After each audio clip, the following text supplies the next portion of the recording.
summarize, and then I thought the rest of us who were there might want to make any comments. I have a couple of things I wanted to share with the committee in terms of some patterns that I saw, you know, in with the things that the comments people were saying. I'm not sure who's running the meeting from the board, from the community board. I'm here. There you go. Hey, Jerry. Okay. I heard you before when you first signed in, but for some reason you couldn't hear me. No, I don't know. I don't know what it is about WebEx. On other things, I can just use my regular speakers and microphone, but for some reason on WebEx, I have to use my headphones. I don't know. I can't figure it out.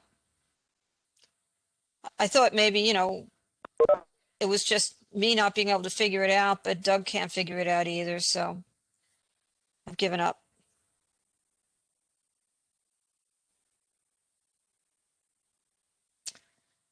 I guess we could wait a few more minutes. When you was sitting with Doug, though, I heard you loud and clear. Yeah. For some reason, you couldn't hear me. No, I couldn't hear you. That's the problem.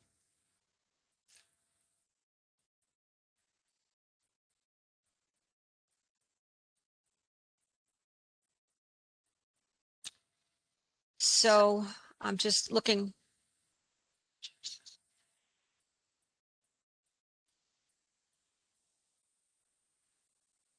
Wondering if we should wait. Hi, Trina. I just saw you. Hi. I've got 10 so far. And how many do we need for a quorum? 13. 13.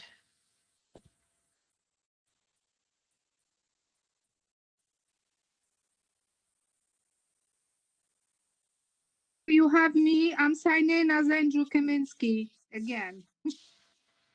Oh, right. I do. Thank you. Tonight is the reveal of the Martha P. Johnson Park design, or the discussion of what they're considering the final design. So I know Katie Napoltarski, I was just there in the meeting for half an hour, and I don't know, I think Katie might be the only person, but she's probably not going to join us tonight. Okay. Trina, I saw 3 more community board members. I don't know if they're part of this committee though, but yeah, it's a whole bunch of folks. I just left just now. I see Rob Solano is here. I don't know if you've got him. I do. Karen Nieves is here now. Yes. Hey, Del, it's Ben. I'm just saying hi. Hi, Ben.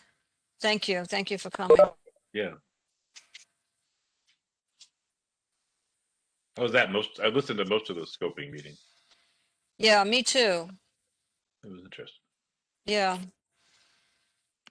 I had some thoughts I wanted to share with everybody. Lots Based of on the comments, it YMCA. mostly wasn't a scoping meeting. Exactly. That was the main thing. One of the main things I wanted to mention. You might notice that that only a few comments actually related to scoping. Yeah. I'll admit, as the first one I ever joined, I was a little confused by what was supposed to happen. You know, that's again why I didn't speak all that much, other than to note what we submitted. Well, you were one of the few people who actually brought something up that related to scoping questions. Right. I spoke Yeah. to a neighbor who is on the board of the YMCA and was one of the speakers, and he said that they had a board meeting and were told that the scoping meeting was an opportunity to speak up about why, and so that's why they all came out in force. Right. So that's essentially, you know, what it was used for, which is, you know, look, it's the right, I guess, of two trees to have people come and speak on their behalf. But and I think for us, it's educational because we now know what is going to be said in favor of and in support of the project when the ULURP process starts for us. You know, I wonder, Jerry, if we have a quorum. Sante I see Sante. I joined a little late also here. Hi Sorry. there. Hi Hi there. there. Hi, Sante. Sorry, my connection is very bad. So I see. Okay, Erin, I see Erin's here. Sorry about that. It's okay. Having some trouble Where- logging in. Is the 718 a Michael member? and Allison are here also. Hello, good evening. Good evening. Okay, I see you, Allison, and Michael. I think Mike Andrews is here now. Jerry, I think we have 13. What do you think? We might even have 14. Yeah, with two Is Michaels. Is it Allison Stone is here? Yes. Okay.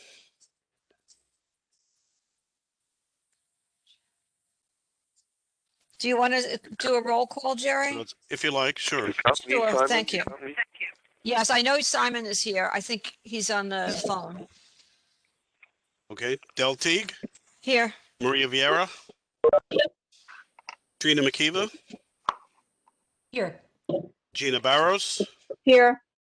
Steve Chesler, Yep. Erin Drinkwater, Here. Moisha Indig, Bozena Kaminsky, Present. I'm here. Abraham Leibovitz, Sante Michelli, I'm here. Rabbi Niederman, Karen Nieves, Here. Isaac Sofer, Rob Solano, Here. Steve Weidberg, William Vega, He's here. I know he is. yeah, Simon Weiser, William Vega here. Keith Yep. Berger, Keith Berger's here. Corey Canton, Here. Wachka, Here. Katie Naplatarski, Allison Stone. Here. Okay. This is Maria Vieira. Okay. 15, Del. Okay. Maria Vieira is here. I mean, I wonder if we have 16. No, it's 15 with Maria. Oh, okay. Okay. Thanks. Okay. Okay, great. So I think we have a relatively light agenda, which is great because I think our June meeting is going to be heavier. So why don't we get started with the first presentation for it's a pre-certification. So this, as far as we know now, as of right now, this application has not yet been certified, but the applicant is coming pre-certification to give us an idea of what they're planning to do. So 824 Metropolitan Avenue.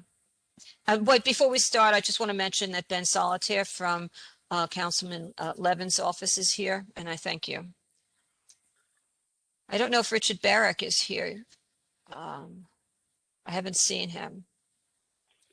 If he comes, I'll say something. All right. Hello. Richard isn't here, but Ina Gusenfeld is. Okay, great. Thank you. Thank you for Land use being here. coordinator. Thank you, Ina. Yep, Thank My you. pleasure. Hey, Ben. All right, so why don't we get started?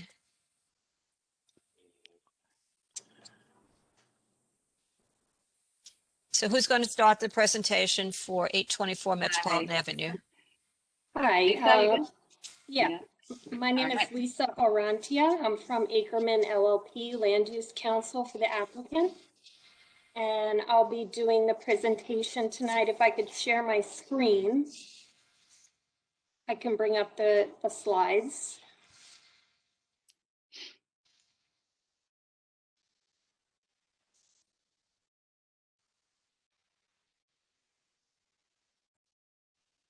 Okay, does everyone see the renderings? Yeah. Yes. So as was said, this is a pre-certification presentation. This is on the 824 Metropolitan Avenue rezoning. I'm joined tonight by the applicant, Michael Kuberski, for 824 Metropolitan Avenue owner, LLC, the project applicant, Rachel Bond from Caliendo Architects, and the community liaison, Lauren George from Constantinople and Boulogne. So we actually came before the board back in June of 2019. And so we're glad to be back to present the project again. Our target certification is May 17th. So we'll be back after that during the formal public review period.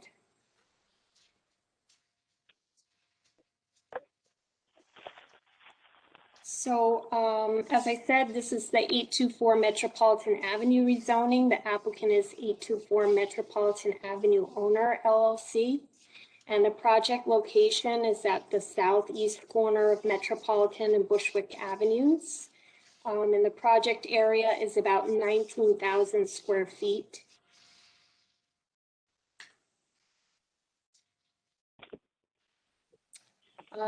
What is proposed is a zoning map amendment. The project area is currently zoned C82.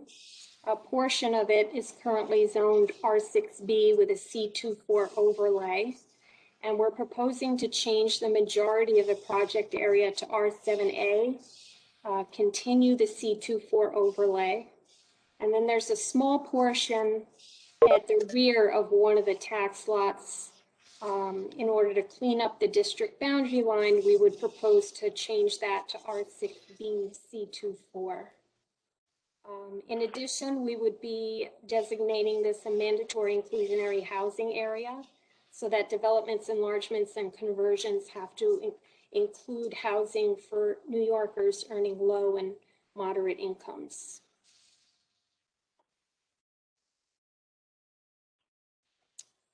So this is the tax map showing you the project area. The development site is outlined in red. The project area includes most of the corner lot. And as I mentioned before, a small portion at the rear of the easternmost side of the project area.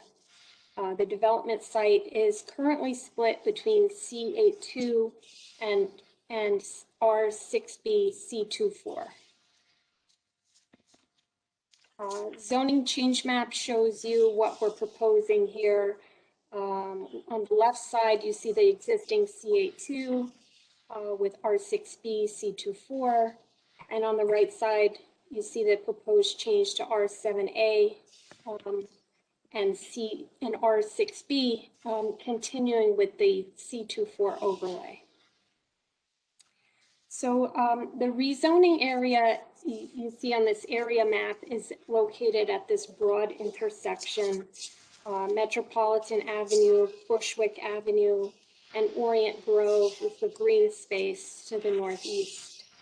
The portion that's been portion that has been R6 has been R6 since 1961.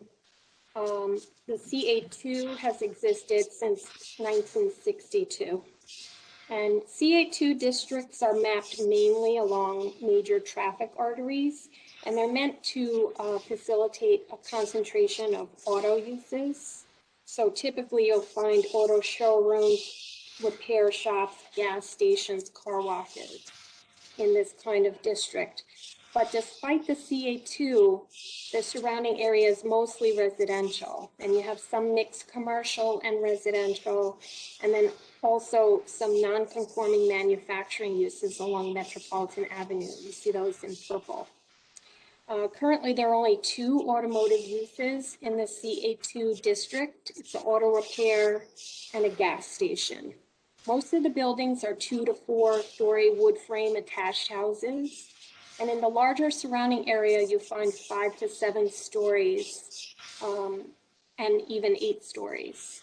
Across the street from the development site, you have a former factory. It's now operating as a bar. To the east, you have a former 3-story factory. It's now converted to 4-story residential. The gas station that's on the corner of Metropolitan Bushwick on the southwest side is closed. And Graham and Metropolitan Avenues include mixed commercial and residential buildings, and those are mapped in R6B, R7A with C24 overlays. So here you see a photo image looking at the lot on the corner that's included in the rezoning area. That's been a gas station since 1984. And then moving east, there is unimproved lot used for small truck and automobile parking since 1966. And then moving further east, there's a small 3-story residential building. The parking lot and the 3-story are in the development area. And then the smaller 3-story furthest to the east, the rezoning only affects a very small portion of that rear yard. That building is not within the development area. And then in the background of this picture, you see that what I mentioned earlier, that former factory that was converted to residential use, and it added a 4th story. The CA2 district doesn't match existing conditions. Now that you have so many residential apartment buildings, the former gas station no longer operating, there's no real concentration of auto uses here. The surrounding area is mostly related to the kinds of multifamily and commercial uses you find in an R7A. In the C24 overlay, the commercial uses, which are limited to the first floor in mixed use buildings or 2 stories in all other buildings. And again, the rezoning is proposed to allow a residential use, which is appropriate at an area of a large intersection with access to public transportation. The commercial overlay will allow access to local service, retail needs. The area is served by the L train at Graham Avenue and Grand Street. And the proposed rezoning will help facilitate this transition area between the gas station and the R6B district to the east.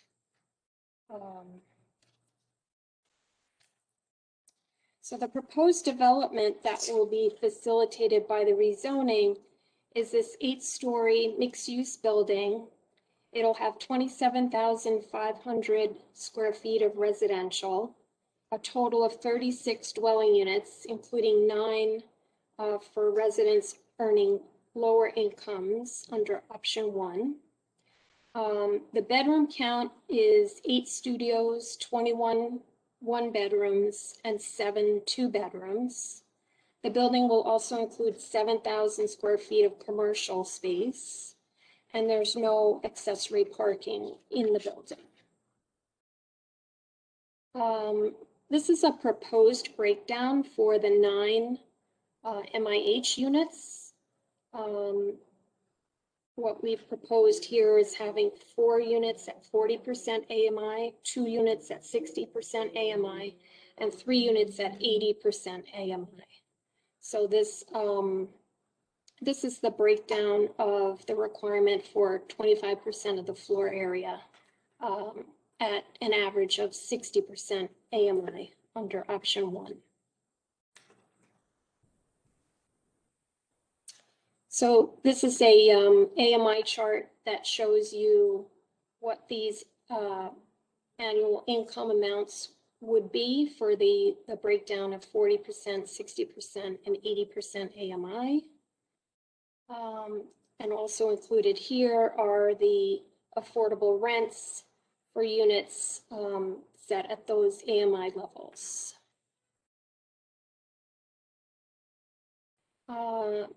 Lastly, we have a few renderings of the proposed building. This is just giving you a bird's eye view that shows you the proposed building into context. And it fits within the surrounding area in terms of building height. Again, you see how it's at that wide location, which will accommodate the additional bulk and the new residential use. Lastly are a few renderings of the building.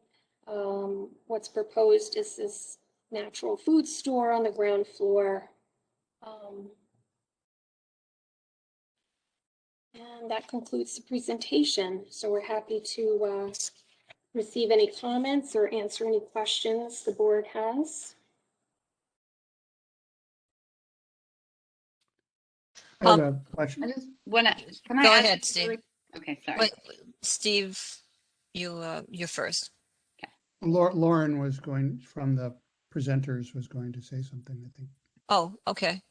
Thank you, Steve. I just wanted to mention that for the affordable units here, for the low-income units, we are talking to St. Nick's Alliance to be the administering agent of those units, which I know you guys are aware of them and know the work that they do in the district. And I used to work with them a long time ago when I worked in this district many moons ago.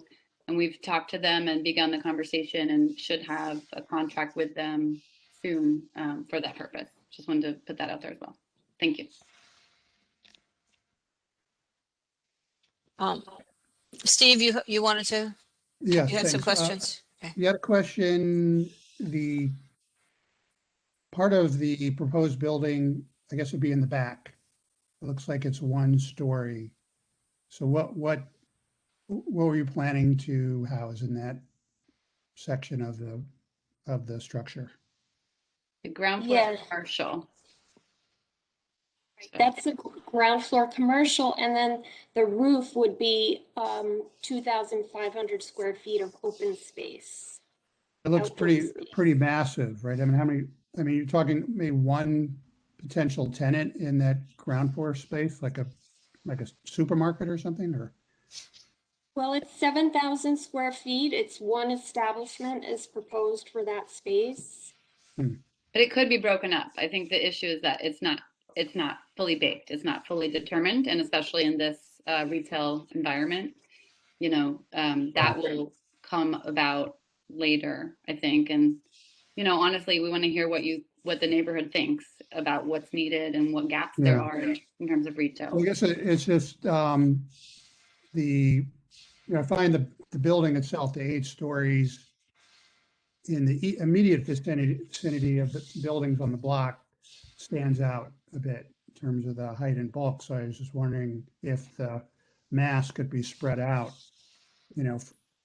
take up some of that back portion of the commercial space so it, blends in a little smoother with the buildings on the block. Gotcha. Can I ask a question about the apartments? What are the makeups in terms of studio, 1 bedroom, 2 bedroom in both the market rate and the affordable?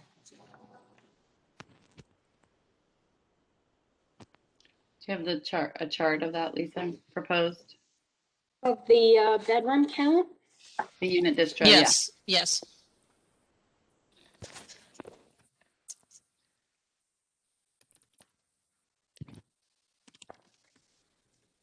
Yeah, we have 8 studios, 21 1-bedrooms, and 7 2-bedrooms. And which are the affordable? Where do they fall in there? Well, there would be a distribution. It would be distributed throughout. proportionally, right? So if you have 9, it's basically Yeah. the same percentages of 1s, 2s, and studios you have would also be affordable. Okay, and are they mixed in within the whole makeup of the building? Are they? So, Yeah. So down the hall, you don't know which are which. They're just Right. It's totally integrated for sure. Thank you. I have a question, and it's in line with what Stephen is asking. It seems that 8 stories does not blend in with the surrounding buildings, and I guess we're wondering if it's possible to lower that and then use the back portion to provide some of the residential units.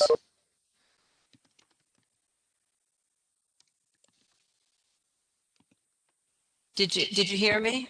Yeah. Yes. Okay, yes. good.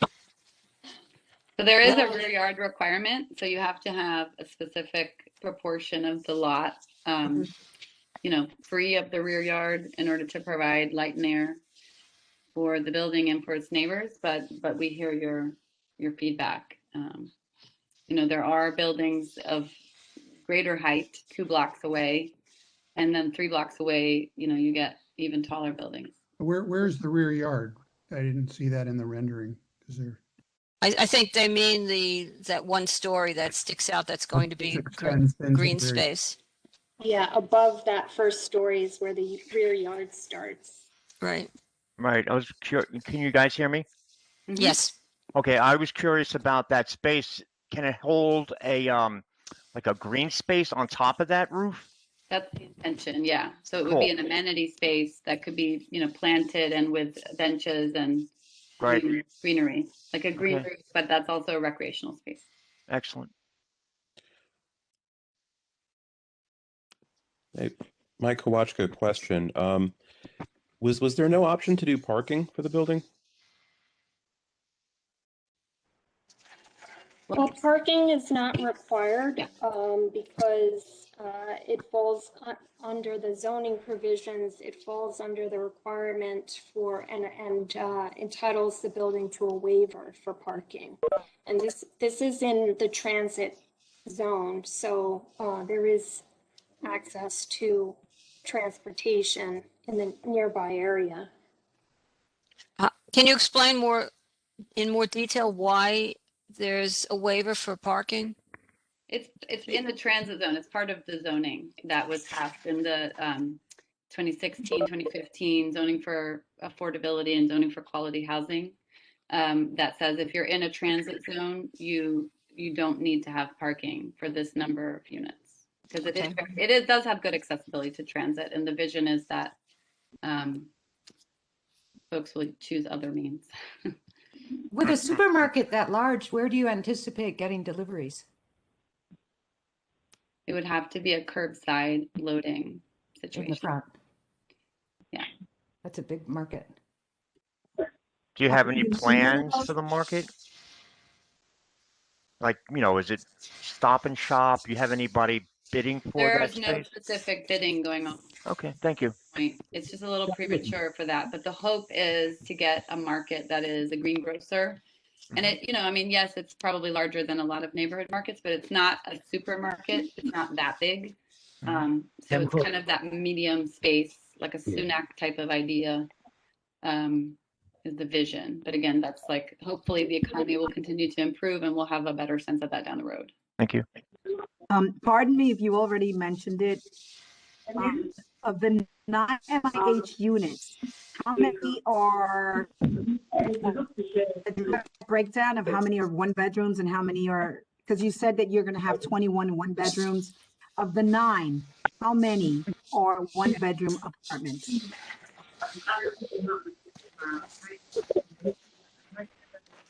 you have that distribution? I'm sorry, Lisa, I don't have it. Yeah. I can just do it really quick. I should have made a slide of that one. Yeah.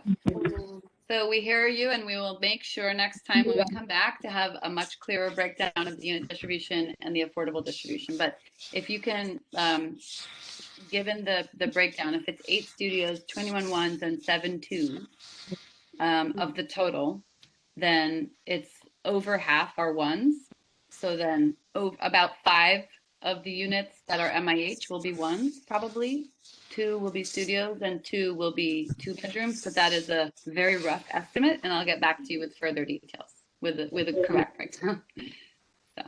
Would you consider including some 3-bedroom units for families that have, older children, maybe of different gender?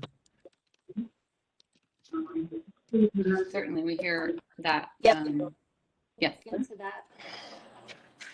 I have a question about feasibility in the MIH in the 34th district. There's been probably like 12 to 14 developers that have come in the last 8 years to make M to R in Reynoso's district. He's been pretty strong about actually going the other way because you're not far from the IBZ and taking a different direction and trying to build up manufacturing. Those are historically good paying jobs in our district.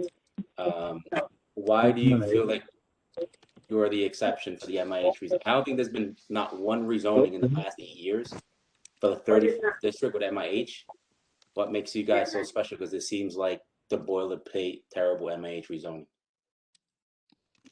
I think that this project is in an area that is very residential. Like half of the district that's being proposed for rezoning is residential, and it's a pretty small density. So the concept is that it wouldn't alter the fabric of this neighborhood significantly, because it is in a very residential area.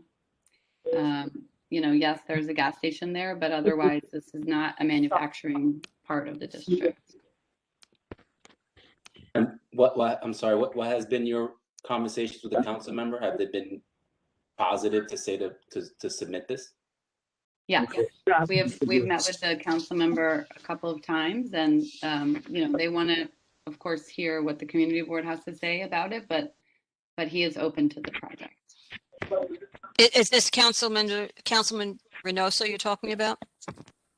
Yes, that's the district that we're in. Mm-hmm. That seems like you had a good, okay. I'll follow up with Reynoso afterwards. That seems not historically his tone where developers have come on MIH proposals. Usually doesn't take the meeting or says no. Maybe he took the meeting because you have history from many moons ago. But for the developers who are not lured on this call, there's a lot of money to put a rezoning in. We have done the math in the 34th district. MIH just doesn't make the cut. First of all, you show the slide of the AMIs of New York City. If you show the slide of the AMI for Community Board 1, it would be significantly lower. If you would see our family size are significantly bigger.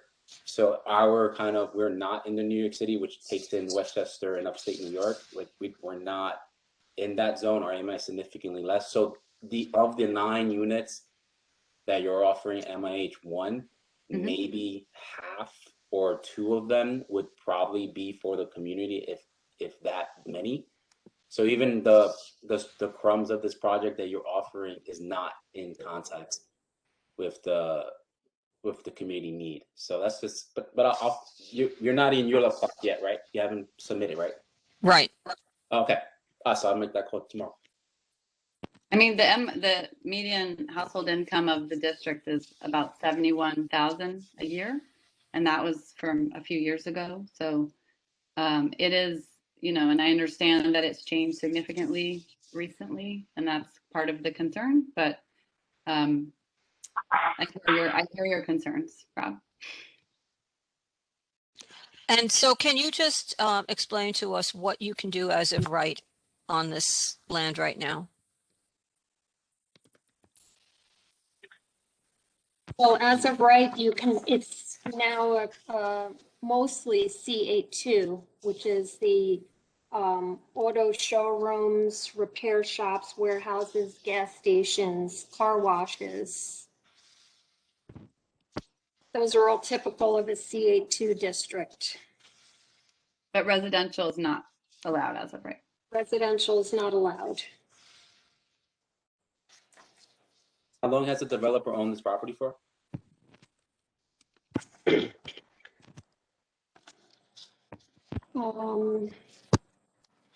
Michael, when was the property purchased?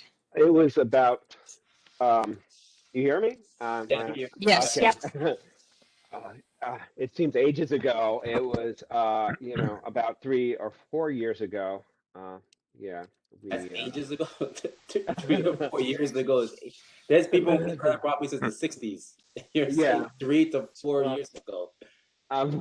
No, I mean, it shouldn't have said it like that. But, we have been in the neighborhood with some small developments for the last 20 or so years. And family's been, has businesses here since the 50s. And, this was just purchased a few years ago. We like the neighborhood, and we wanted to try to see if we can improve on the space. Right now, it's pretty. Right now, I don't think it's what it is. Right now is not too adding too much value to the community. Did you buy it with the intention to rezone it? No, honestly, we were told that we would be able to get a variance for part of the lot, but That's bad advice, but okay. yeah, but you know, now that we have it, we're doing the best we can. And Well, I'll meet one last question. When you said when you bought it 3 years ago, can you talk a little bit about the tireless efforts of doing what the zoning said? Did you meet with 50 businesses? Did you reach out to Evergreen and speak to Leah and try to see if people were interested in this link? Can you speak to those emails or text messages and calls of your tireless efforts? I'm sorry. You say you bought it 3 years ago with the intention not to rezone, so you had an intention to do what it was there with the current zoning. Can you speak to this committee about your efforts, your I'm sorry. I think I missed. I think you spoke. You want Yeah. to try that one more time? Okay. All right. Yeah, part of the lot was zoned R6, and you know, we were told that we would be able to extend that zoning. So to be clear, know, you purchased this lot with the hopes of getting a rezoning through this committee, correct? No, actually, You just said that. I'm all right. Well, I'm One more sorry. time. 3 or 4 years ago, when you purchased a lot, just together, was your intention to rezone this lot or to use it for its current usage, Michael? Just Michael. Let's go for Michael. We were intending to use it at the current R6 zoning of the site at the time. That you know, if you look at the zoning map, there is a pretty big part that is zoned for residential.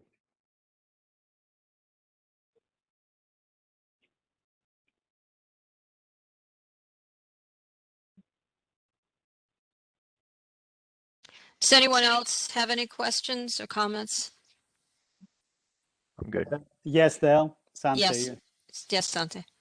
Yeah, I don't know if I have a question really, but I want to bring just to the attention that 371 Humboldt Street, corner with Metropolitan Avenue, of which unfortunately I wasn't part of the community board, so I can't recall exactly what happened, but we have about probably with a recessed part portion, probably a story building.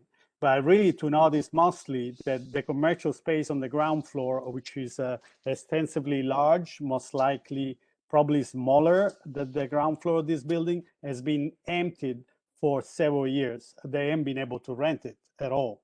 So I question once again, you know, we're ringing the bell, the affordable units, which personally I feel, yes, that's a very valuable idea, but we tend to change once again zoning, which are important and they complement other zoning use. So, and then when I hear that, you know, and no last meeting, we had a smaller building, whereas it was industrial, and of course, you know, want to change again, and again, a property was acquired a year ago, 3 years ago, 4 years ago, and definitely not 60 years ago. So I believe who buys a property of this kind, whatever they were advised or not, they know very well what the use are.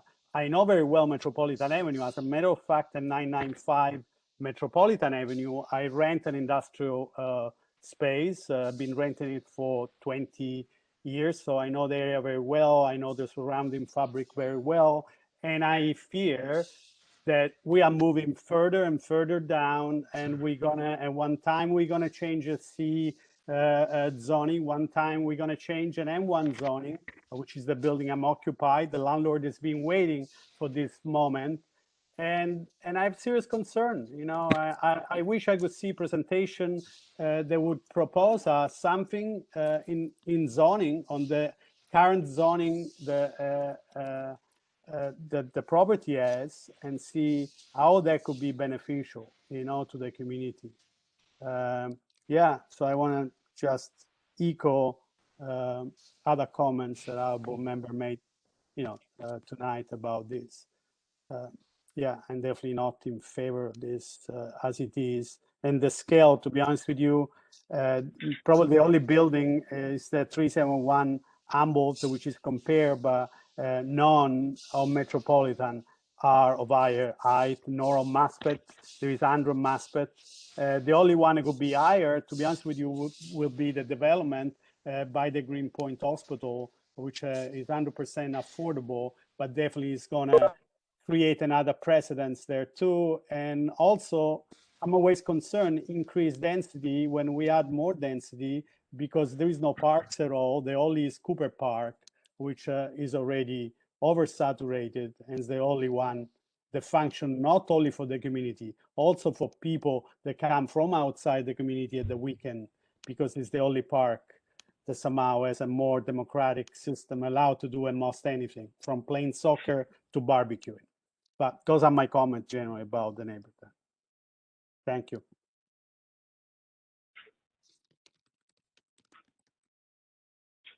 Okay, thank you. Does anyone else have anything they want to add? Del, it's Karen. I just Karen. What is the time frame for this project? So our target certification is May 17th, and that's when the public review period would start. But the application has been filed. We're ready to be certified later this month. And when would the scoping hearing be? So there wouldn't be an EIS for this project because it is relatively small. But Lisa, do you want to talk about the EAS? Yeah, the EAS has been filed, and there's the review of it has been completed. Can you send us the EAS? Yeah, if you could please make sure that the board has that so that we can review. Okay. Yes, thank you. Thank So you. when will this be coming, when will you be presenting before the full board? So that we wanted to ask you about your procedures for that. If we achieve the goal, which is to certify the project in May, then it would be referred to the community board straight away.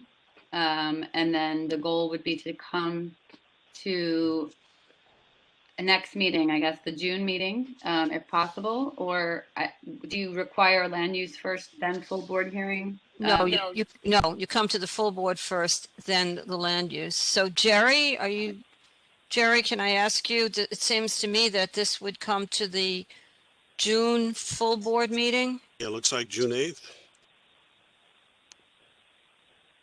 And then after that, the presentations. It's going to be a busy month. Yeah.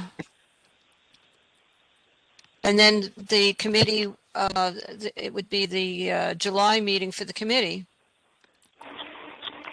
And a final vote in July. Am I right, Jerry? Yeah, June 8th, public hearing, then it'll go to committee, and then All right. like I said, we're probably going to have a July meeting because of the hospital project. Yep. And I don't know how close behind the Two Trees project is. We might have to do that too, depending on when that gets certified. Right. So we're not voting today on this, Simon? No. This is a pre-certification. No voting today on this. Is just presentation to get a sense of what off the top of our heads, what our thoughts are.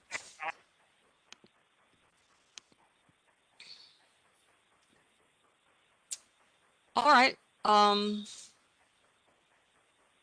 If there are no more questions, then I guess we can let you go. Thank you for your feedback. Thank We you. heard you loud and clear, and we'll be in touch soon. Okay, thank you. Thank you very much. Take care. You too. So, do we want to have any more discussion among ourselves here before we move on to the next two items, which we're just, again, we're not going to be voting. We're just going to be discussing the River Ring scoping hearing. And just procedurally, I wanted to give you a heads up on how we'll probably be handling the Greenpoint Hospital. It's Keith, just on the last one, just brief discussion. I mean, again, Mhm. you know, I kind of echo a little bit of what Sante noted. You know, I just fundamentally have trouble without a real plan for the neighborhood, the area that looks at it comprehensively to evaluate these one-off rezoning projects. You know, when in my view, what we need is a comprehensive review and plan of our infrastructure, our needs, so that when, so that we're looking at these in a manner that allows us to say, okay, if you want this, I do appreciate the need for housing in New York and the shortage of housing that we experience, although I'm not quite clear we really are experiencing it now with so many people moving away. But, in the long run, I think, we do have to balance needing more housing with other needs. And, these one-off projects just come up and they all sort of sound mildly okay in the abstract, but, in the totality of what it does to the community, is where I struggle. And I just can't see continuing to support, a rezoning here, a rezoning there without more comprehensive planning and structure around it, including, especially when it involves tax breaks. Anyway, I'll just leave it at that.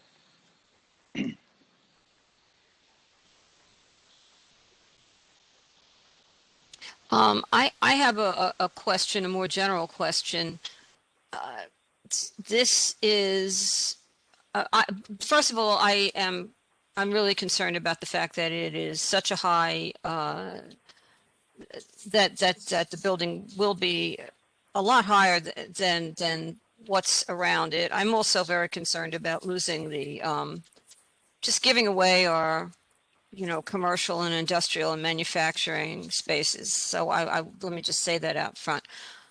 If we were going to make a suggestion, though, one of the reason I asked them what can they do as of right, this of course is not an industrial zoning. Do we know? And Karen, and Rob, I wonder if you know. Is it the case that this particular area, that the C82 area, as of right, it's only automotive related businesses that are permitted there? So I had actually, not to interrupt, this is Corey, but I had looked that up when she was talking, and it does Yes. say C8 districts, bridging, commercial, manufacturing, often require blah, blah, blah. Typical uses are automobile showrooms, repair shops, warehouses, gas station, and car washes, although all commercial uses except large open amusements, as well as certain community facilities are permitted in C8 districts. So I would imagine it is primarily that, but in the same way that M31 can also be, a power plant, that it has, a lot, it probably has other uses that could be of more value to us. Okay. Oh yeah, tons of great options they can do there. But I think I was trying to get Michael to say it. That wasn't their intent. Their intent was to buy this thing. Someone gave them bad advice and said, hey, go to that community board, you'll get a variance because you're so close to an R6. That's what he kept saying, I'm so close to an R6. If their intention was to really do something with the zoning, there's tons of help to do that. There's a lot of support, especially in North Brooklyn. If you really want to take a piece of land and do something with it, the zoning, there's tons of good options to do there. Yeah, for sure. Yeah, that was my understanding. My understanding was not that we have a zoning that only allows automotive related businesses. Yeah, and I would just add, to Sante's point is, infrastructure stress. It's on the L line. I mean, you can't, we don't have room to add another person to those stations. And even though this is, relatively small compared to what's going on the waterfront, but I don't know, we need to solve our housing crisis. And I guess the question that we need to discuss among ourselves, and maybe the full board needs to think about, is when we do these one-on rezonings, and they do give us a few what they call affordable units, does it help our housing crisis, or does it just or does it not? Does it just provide for even more market rate gentrification that that kind of negates any positive result from the affordable units. And that's my belief of it, you know, as a real estate broker who obviously watches a lot of new units come online, that, you know, the affordable units, besides the fact that they don't really trickle down. And I think that area of metropolitan, and I'm not entirely opposed to residential there. I think that, you know, it is just a question of one-off rezonings and what our vision is on a larger scale than sort of each one of these coming online. But to answer that question, Del, I would expect that the predominantly market rate would then make the area around there more expensive. And so it doesn't, I don't think it's necessarily a win because there's 8 affordable units in the building. I'd love to, I'm yet to see the data to support, you know, building, you know, just waves and waves of more housing stock that'll affect, you know, the price of rentals. But if they're all market rate and affordable, you know, at least with rezoned properties is locked in. So I just don't see how, I mean, you'll have a certain level increase in those affordable units that are MIH or who are going for inclusionary housing. But, and just how it'll affect, you know, this cost of living in terms of groceries and clothing and just, you know, type of stores are opening up. You know, I first moved here, a cup of, you know, espresso was $1.50. Now it's like $3.50. That's just for that. You know, the Seatown near me, I mean, you have to, you know, to find Goya or other, you know, classic, you know, groceries, you know, they're just harder and harder to find on the shelves versus all the organic and quote unquote gourmet stuff. So. It's William Vega here. I just live a couple of blocks away, and even with the new buildings we have, and you know, I have tenants and we have an old house, we all are facing a lot of vacancy space, and we anticipate more come June. A lot of our neighbors are moving out; they're not coming back. So, I really think we need to get from the city the real numbers of vacancies. You know, yeah, before we start building more, because I don't think these new developments are really helping lower middle income families, because they always become beyond their they really can't afford them.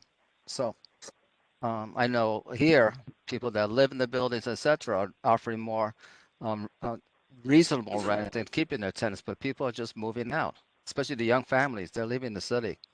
So that's also I say. I think we need real data about what is the actual need. Thank you. I think that's a great point.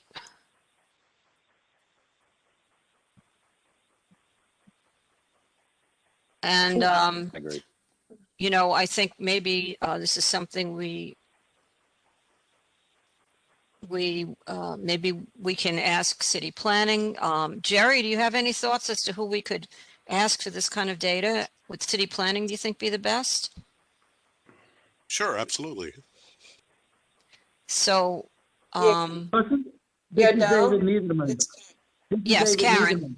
Yes. Yeah, I just want to point out, you know, like in other, especially, I'm speaking specifically like with the Bushwick Community Plan, you know, city planning always said, oh yeah, more, you know, more housing, whether, you know, and we're not talking about affordable, but it's supposed to like drive the price down because there's more, you know, stock. That's not true. That's not what's happening, and that hasn't been happening.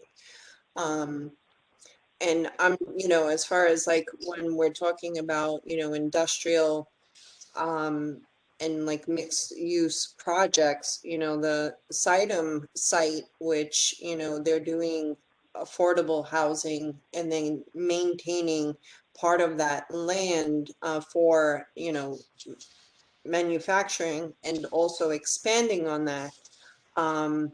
You know, there are ways that we could do mixed use, true mixed use, whether it's light manufacturing and residential.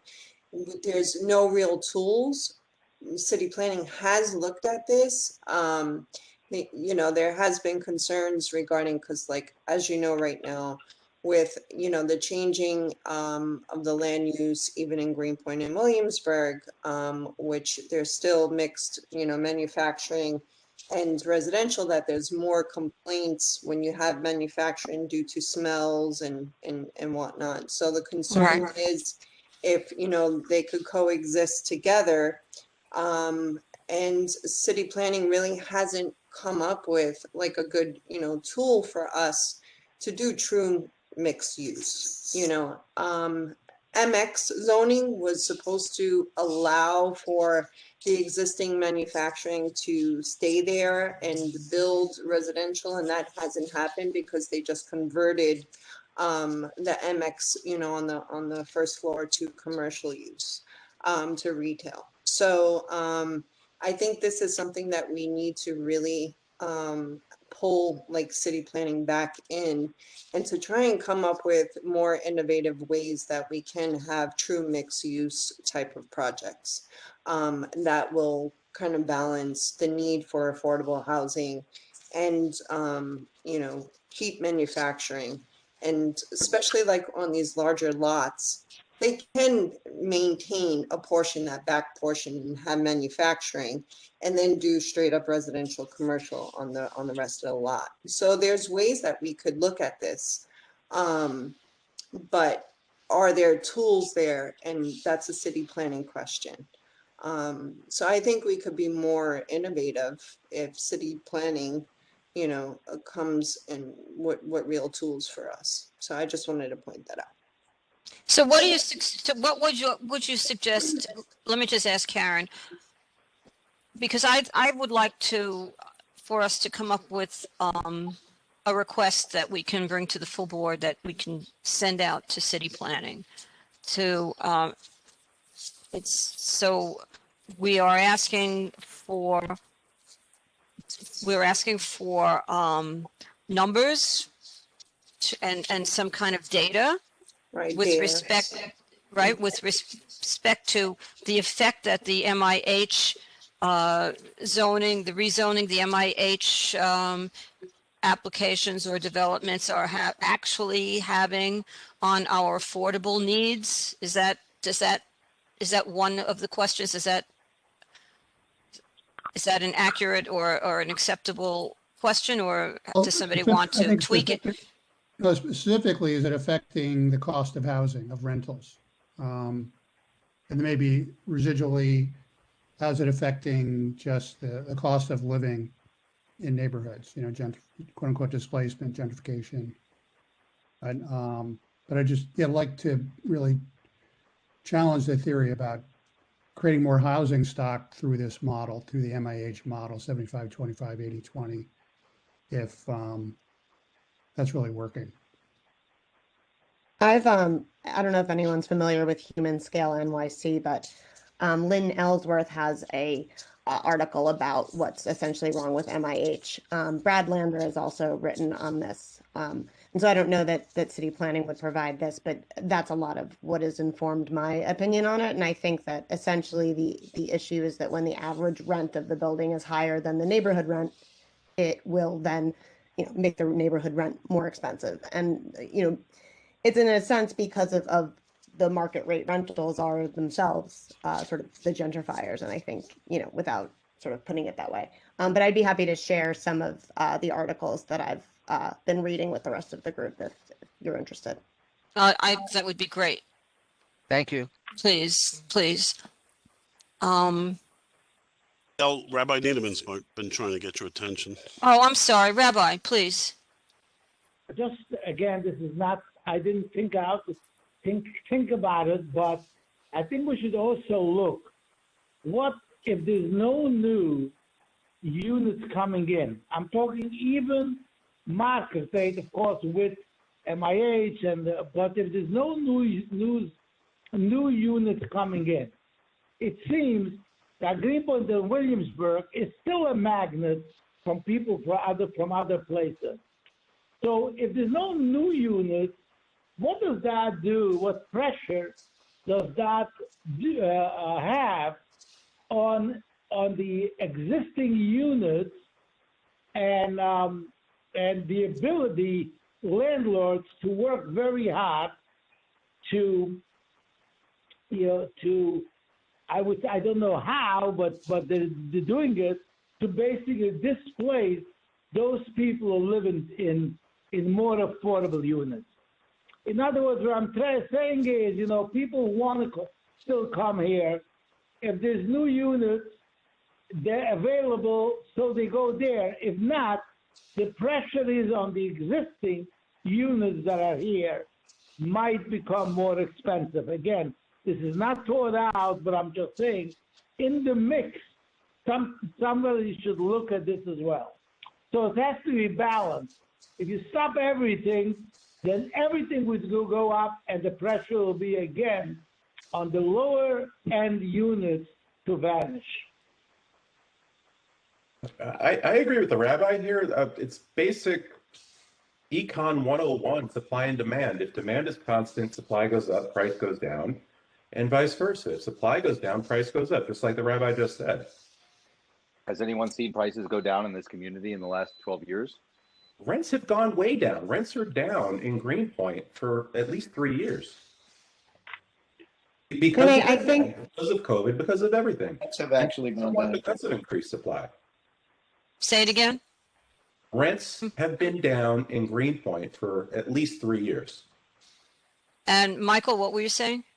I'm saying the same thing. I think rents in I'm on Metropolitan and Roebling, and my general vicinity, I think maybe people were a little ambitious, but I think we're seeing 30% less and 40% less rent from friends of mine, at least, who own rental. Well, it actually depends on where you are. We can go into a rental analysis. The rents are pretty way up on the waterfront. Just to kind of speak to that, I think it has to do with the type of building that you have. And I think just to say the supply demand theorem does absolutely hold in some circumstances. I think that the issue is that buildings themselves almost bring the people, depending on what type of building you're talking about. So I think all of this really, if we had more comprehensive zoning, then I think we could look at sort of what was best for each neighborhood. And I think that the issue maybe with this specific site is if you're essentially bringing people bringing a type of renter and a price point that wasn't there before, then that in a way brings more people than sort of from other neighborhoods than were there before, if that makes sense. So it's sort of like the building itself becomes like an advertisement for luxury living. I just want to add, because I'm in Williamsburg, and when they said they were going to shut down the L train and never did, we lost a lot of neighbors, and this was COVID-19. But myself, I'm going to have 3 empty apartments at the end of June, and I already have people that friends of friends will get it. There's a lot of turnover here. These are affordable apartments, but the new buildings, I don't believe they're affordable. And if they offer for a while, the people can't live in that neighborhood because it's too expensive to live. So then they turn over to be whatever the market rate. So my thing is this: what is the actual numbers? Because I don't think these new buildings are really helping the housing market. I think it's really the market that we have here already established. And in Williamsburg, there's a lot more vacancy than Greenpoint. That's what I'm saying. Also, add something to what William said. William, you're absolutely right. A lot of people moved out of the neighborhood with the imminent threat of the closure of the L train, but it wasn't the people that are impoverished. Those were not the ones that moved out. Right. Because they don't have those opportunities to just pick and choose the neighborhoods they want to live in. Unfortunately, the zip code determines where they live. And by the way, it's also not just simply a pricing issue, right? I mean, there are other resource constraints that development of the scale we've seen in small areas can have. I am a firm believer that we need more housing, but I'm also a firm believer that housing needs to be carefully planned and spread out amongst the city, not aggregated in a certain square mileage stretch where all the expensive housing goes with massive towers. I think, and maybe this building ultimately would be an example of the kind of housing we need: smaller scale housing spread out, a little more inland. And maybe that kind of housing does actually ultimately help in terms of the overall pricing and in a micro community. But the fact that the fundamental problem is there's no planning around it. There's no infrastructure review that goes along with that and says where is the other stuff we need: the police services, the park services, all those other things that you need to provide to the folks that are already there, you know, in exchange for allowing more growth and people in the neighborhood and that community. Well, I just want to mention that some years ago when Marty Markowitz was still the borough president and they was first starting to talk about building some of these market rate buildings along the waterfront, and we were pushing to have at least some affordability, and he kept saying, look, just let them build, because the more you build, there'll be competition, and then the rents will go down. I don't think we've seen that, and I don't know. I can't speak to Greenpoint. I have seen really a minor decrease in the rents that, from what I can see, had to do with two things: the L train, that people thinking the L train was going to close down, and then the COVID situation. But I don't know. I keep thinking about the wood frame houses that are all close by to this development, and I'm wondering what the you know, the incentive will be then for the people who own those wooden frame houses to sell and build some 8, 9-story or even higher buildings themselves. I don't know. Not to mention, we're going to lose more manufacturing space, and we need that space so desperately. Yeah, I just wanted to add that we study this a lot in Williamsburg and Bushwick and Greenpoint. The rent has decreased in properties that have not been rezoned and don't get tax breaks. So a lot of the developers, you know, have like 5-unit buildings or 3-unit buildings, or looks new, but it doesn't have a 25-year tax break or a 30-year tax break, or in one of those 421As or MIH programs.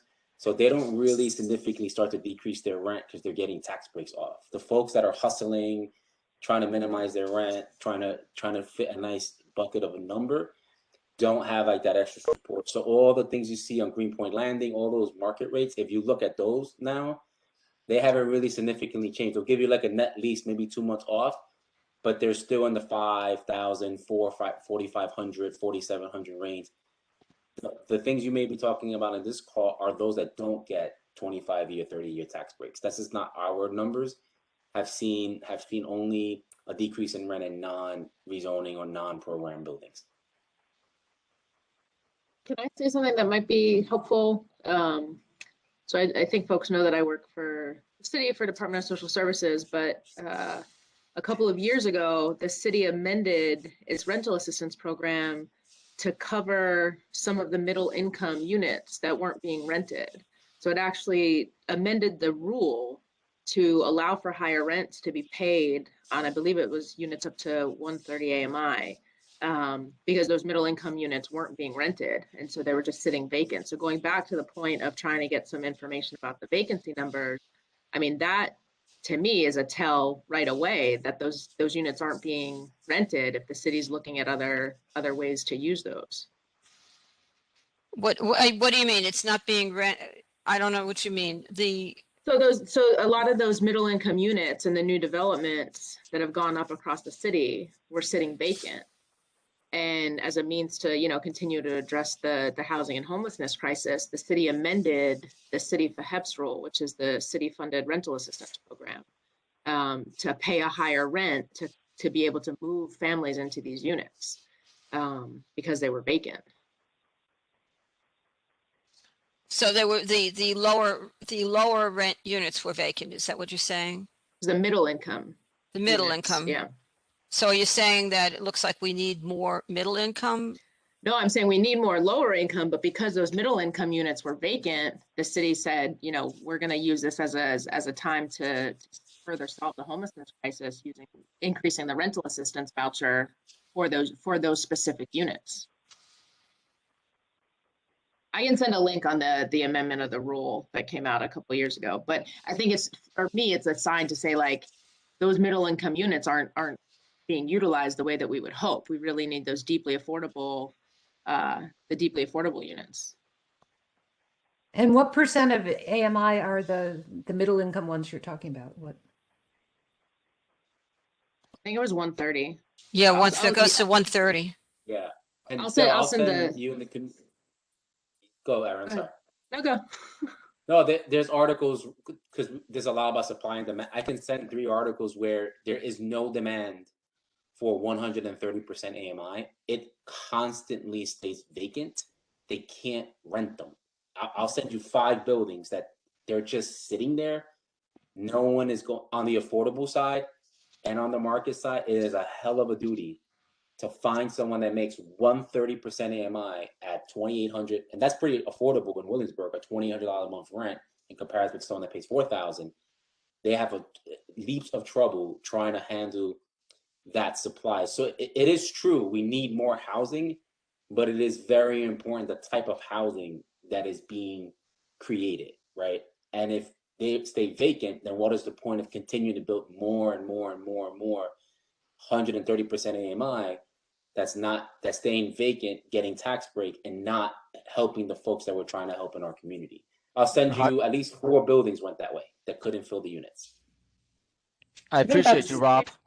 That's really fascinating, and I think that actually might explain a little bit about the point that was made that a lot of the Greenpoint apartments are still unrented, and it might be that essentially we're in the tale of 2 cities issue where we have luxury people and then we have deeply affordable people.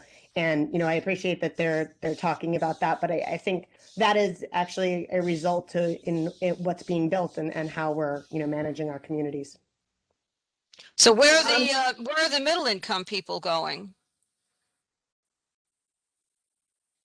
Is that, are we saying Well, that? I think that there are just less. I mean, I don't want to get too far off track, but I think that the issue is actually just what's happening in the country in more generally, that there aren't so many middle income people. And, I would actually advocate for home ownership in all of this, because I think that these, affordable rentals really don't, in the long term, help our communities build. But that essentially, I mean, and this discussion to sort of overhaul city planning and then create affordable home ownership would be my recommendation. I'm not sure we can comment on that, but that's what I think is happening in our city overall. And I can tell you, and it's funny, I had a guy text me because he's in a bidding war on a penthouse rental at 20 Bayard that's at $7,800, and he asked me if this was normal, and I said, well, actually right now for the luxury rentals it is, but it's not if you have a $2,500 garden rental. How much the bidding war for what? So it's for a $7,800 2-bedroom it's at 50 Bayard. It's got a rooftop cabana, and he's now in a bidding war, and he's like gonna have to go over 8,000 for it. And he asked me what I thought about it, and I said, well, it's unfortunately kind of common right now. So, but it's indicative of an issue that we're having, that the luxury people are doing well and the working class is not. And so that's why we're having, I think what we're seeing here is a bigger part of a bigger picture. Yeah. Del, I have a quick question. It's Okay. for does anyone know, or how can we get the information? And this goes back to, the concerns that, Rob pointed out about like 2 trees, about the actual affordable units that haven't been filled yet. Because I'm just curious. I know somebody, that's middle class, and that applied for several of these projects within the community, and that lived in the community, and actually works with sanitation, so has a great job and credit score, everything to the T would be perfect. They're eligible, and they're not getting approved. And I'm just wondering, like, the blue slip, for instance, how can we find out about the vacancy rates and why aren't they being filled? And how come people aren't getting in these units? I'm just completely baffled. Does anyone have? Yeah, it's demand. That income bracket, when people apply, you get over 50,000 applications for 50 units. It's demand. The demand for that, and your person should be doing really well because they also get a municipal bonus of 5% lottery slide off for anyone that's a city check. So if you're a sanitation worker, you get a city check. You actually are on another tier. And if you build it in CB1, you get the 50% preference still. It's just so many apps for that bracket itself. It's demand is out. It's crazy. It's like 50,000 apps. You have to get extremely lucky to win in that bracket. If she made more, she was in a 130% AMI bracket, which is 130,000. There's so much apartments available in that like 30,000, 40,000 more bracket. Okay, so I guess what I'm saying is they were called in for an interview. They submitted all their documents. They were pre-approved, you could say. Saw the apartment and everything, and then all of a sudden on the system it says that they were rejected with no explanation. Email me. That might be just, I don't know what's going on. That's weird. Email me later about that. Maybe Yeah, they emailed again. They emailed again, and no response from them. So I think we have to move on. I mean, it's a question. I want to know how many of these, units are still vacant, and why aren't they being filled? Karen, it's Ben. I'm happy to look into that and get back to you. Thank you, Ben. Thank you. I had to take a call for a minute there. Sorry, but Thanks, what a Ben. great discussion. Thank you, Ben. So we do have to move on, and before we do, I just want to run it by you and clarify what can we suggest. We can ask for more data from CPC. I don't know how much help they're going to be, but it doesn't matter. I guess we can still ask for data with respect to the effect that the MIH development is having on the quality of life, on our on our affordable needs, and how it affects the cost of rental and the cost of living. But do we also want to have further meetings with CPC? And again, remember, we're close to the summer, and I do believe that we're going to have very full meetings in June and July, because somehow the city seems to be doing again to us, loading up on certifications, so that we're going to be forced to at least have a July meeting. So I can suggest, I can draft a letter and suggest to the board that we want this information from city planning. What it seems to me, what Karen, what you're saying is we need to resume meetings with city planning to discuss better tools to come up with a more comprehensive plan. But I don't know, are we going to try to do that before the summer, or are we going to wait until September to try to do that? We could send a letter and see if, I mean, I know now everything's like filled up as far as agenda wise. But if we could come up with those questions and send it to city planning and see if we could get any answers. Okay. We should do it now then, not wait until September.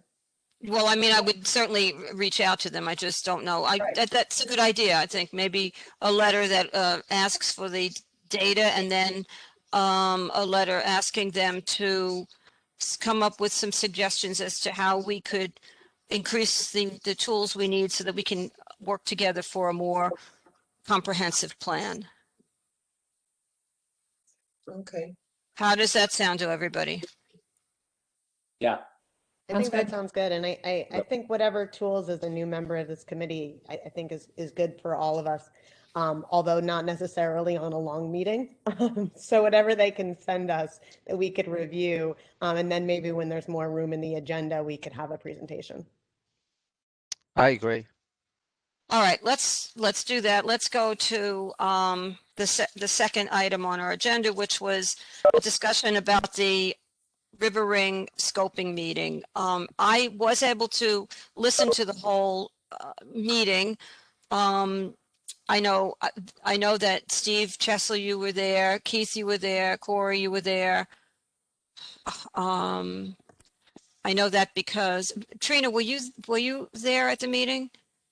Yes, until about the sixth YMCA person, and then I. tuned Yeah. out. Mhm. I don't know if anyone else from the committee I was there. I was on too. Oh, yes. Yep. You were there, Rob. I heard you.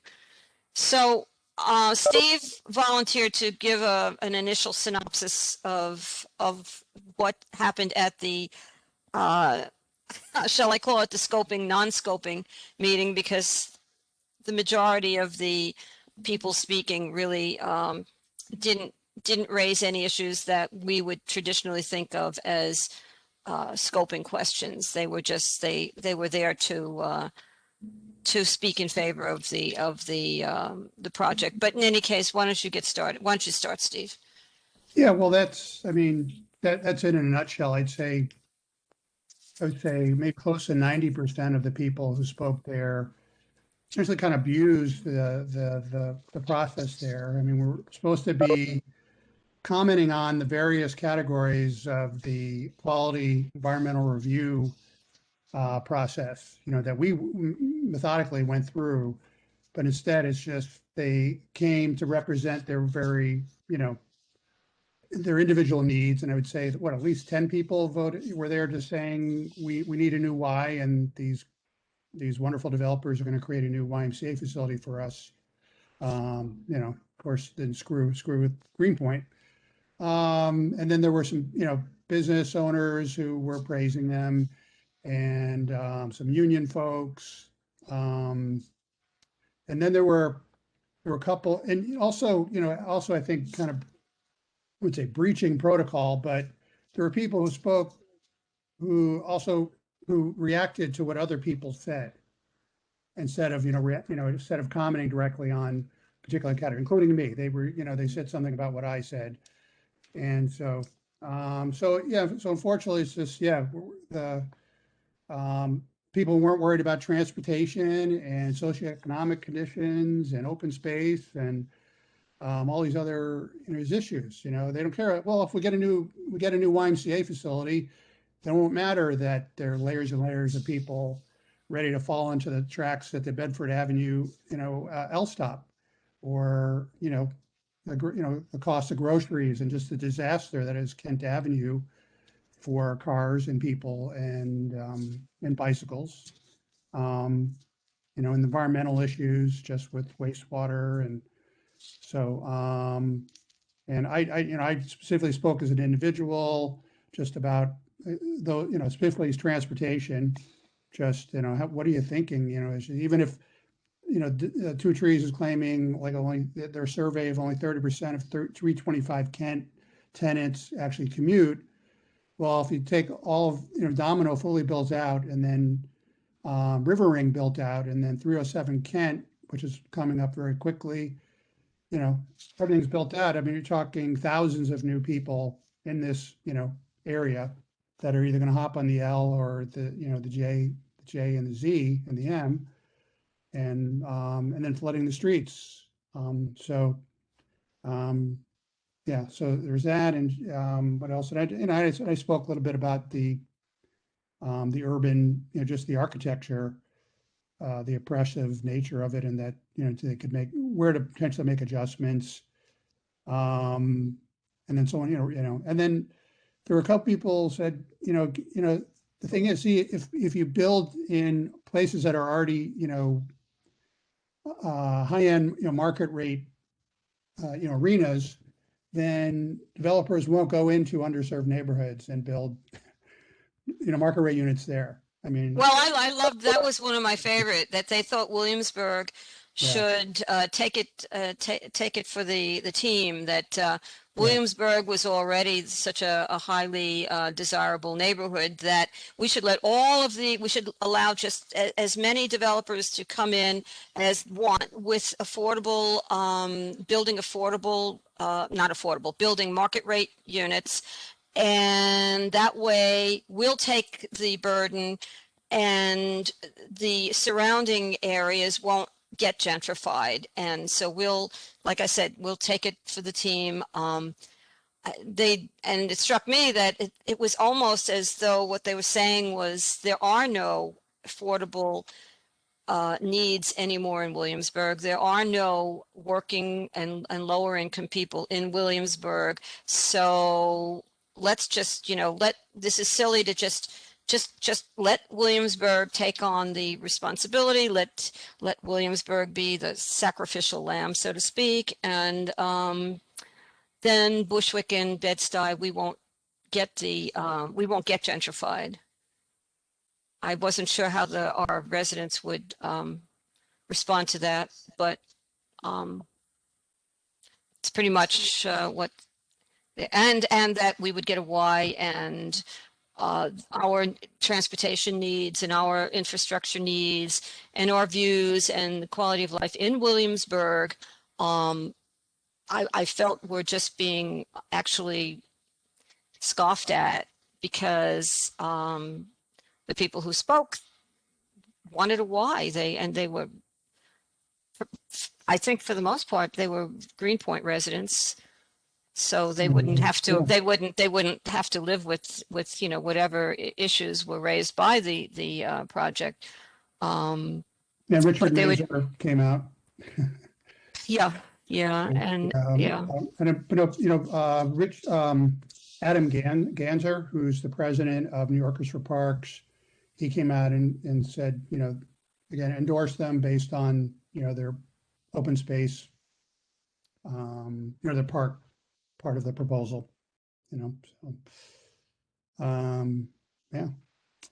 So I think in terms of what we can glean from it that we can help inform our deliberations, there's not much there except just people want what they want. They want a Y, they want a new park, they want, affordable housing, quote unquote, and under their proposal, but no one's going to say, well, what about the rest of it, all the other aspects of what this will impact together with Domino and other buildings,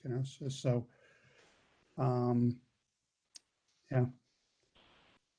Wanted to ask,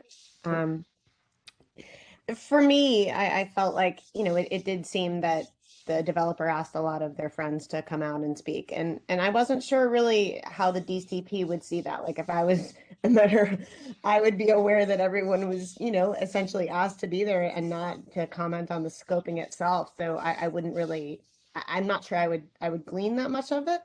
I mean, but I guess the question is how important or how much value did those comments have on the DCP? And then also, I know a lot of people didn't realize, I did attend the scoping meeting, but had I not joined this committee, I would have had no idea that it was happening. And so, I guess, how important was it? And, the week before the link wasn't working, I know I sent that to you guys, but I got some feedback that people weren't able to attend the meeting because they didn't know about it. So I guess, is it something that, is it a problem that really just the developers' friends came to the meeting, or does it not really matter because of the comments that the land use committee made and the fact that they should be doing their job on the environmental review? I think it just speaks to how broken this process is, that there's really only two windows of opportunity where, say, the board can offer input, is at the scoping, and then during the actual ULURP, when it comes through the board, and so I think it just lends itself to be exploited by the developer to just, line up people to, push the Y and affordable housing in the park, and that's a good question. So since no one was really worried about transportation or socioeconomic conditions, so I guess, it's actually going to be a good thing, I mean, Well, how many people in the neighborhood do you think knew about the meeting to attend it? You know, I guess I was looking at it that as if I were the DCP, I would disregard all of the comments about the why because that wasn't the purpose of the meeting, you know? well, I think that I think traditionally the scoping meetings are not really that well known about, and although theoretically they're supposed to be used for people to come and ask the city to either broaden the analyses that they're going to do, or to just stress which aspects of the analysis are important. I can't answer for how the people, this DCP people. I mean, essentially, I think you're saying, well, what effect will these statements have? I can't answer for it, but I think it's within the developer's right to ask people to come and make their statements, and they did. I do think it's always important with any development for people in the community to show that they care enough to come out. I think when the project's certified and we start the ULURP, people who we know now what people are going to come and testify in favor of the project because we've been to the scoping. And then the question I think will come whether there will be people who have questions about it, reservations about it, opposition to it, and whether they are care enough to actually also come out and testify and attend the meetings. But that's with any development. That's always the case. As far as how much leverage, as far as how much leverage the voice of the people has, it has a lot. Many times it has, I mean, I've seen many circumstances where the voice of the people is heard over the voice of the planning board. So yes, I agree. If you go either, yeah. I agree. Can I make a comment about that? And Maria, I agree with you. Fortunately, sometimes that happens. In fact, I'm got to bounce off to go back to the Marsha P. Johnson because, yeah, talk about the voice of the people, right? I want to say that, you know, there's three possibilities. There's no, there's yes, and there's a compromise. And then to say, this is in Steve Levin's hand. That's whose hands it is in. And before COVID happened, we were pushing Steve Levin to have a town hall about this so that he could hear the community's feeling about the project. Okay, so that's to say, you know, it could be that I'm not saying there should be a compromise, but what if there is a compromise that the Y stays in Greenpoint also, that there's higher affordability, 40%, that there's more park space and that the building is lower. I'm not advocating for that, but I'm just saying that that's one of the alternatives. And then to say, if this is in Steve Levin's hands, and if we want to affect something, it's going to have to be through Steve Levin. And I don't know, I'm not sure what role CB has in that. Do we write a letter to Steve Levin and say, there must be a town hall, you need to hear from the community or engage with the community about this, rather than there being a CB vote and then a few citizens get together and push Steve Levin to have it, and maybe he has it or maybe he doesn't.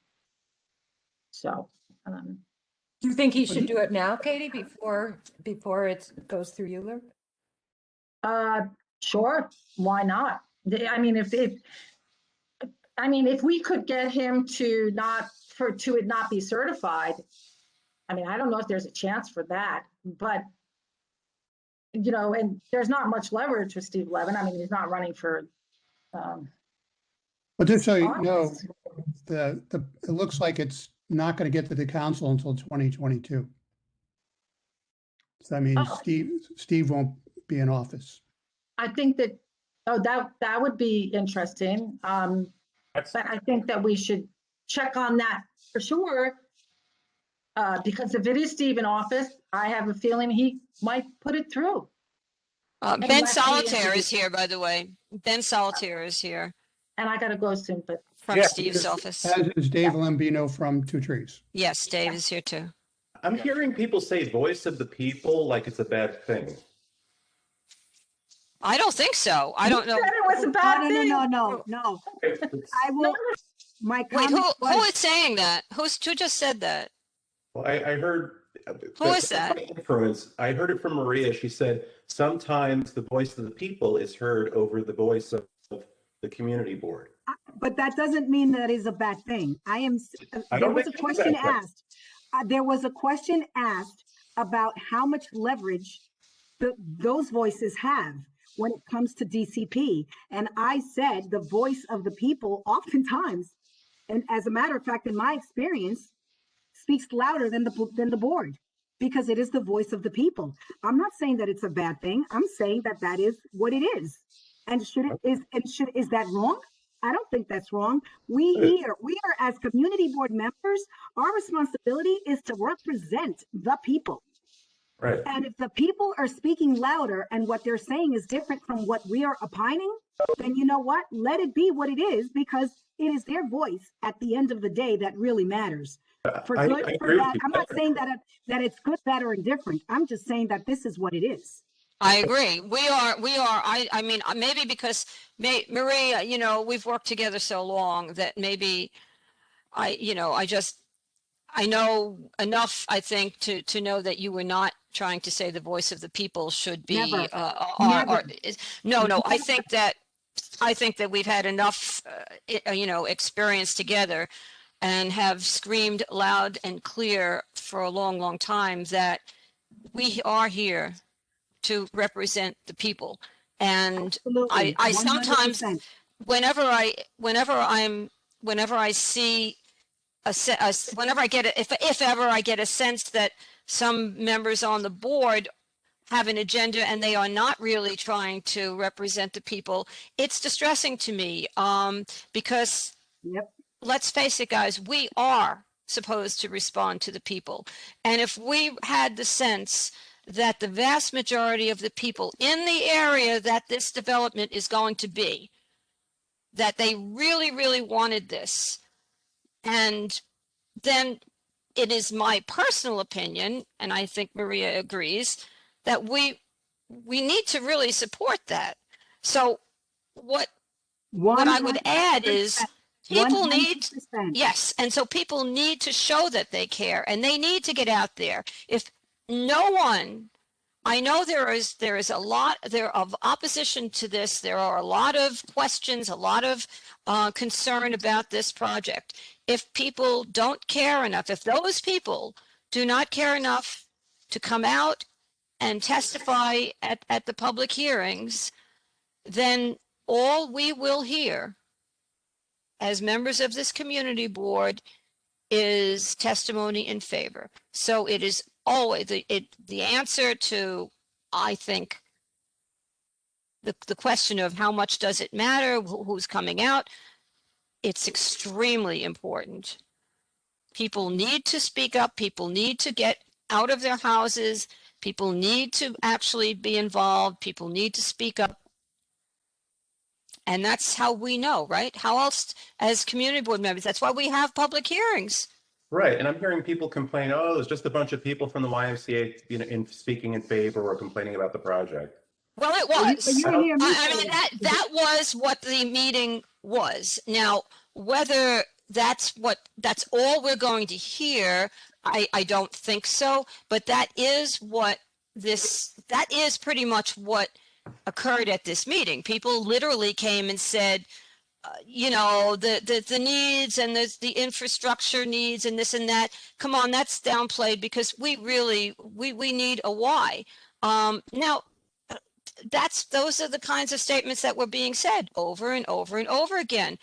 And most of the people who testified to that didn't actually live in Williamsburg. They lived in Greenpoint.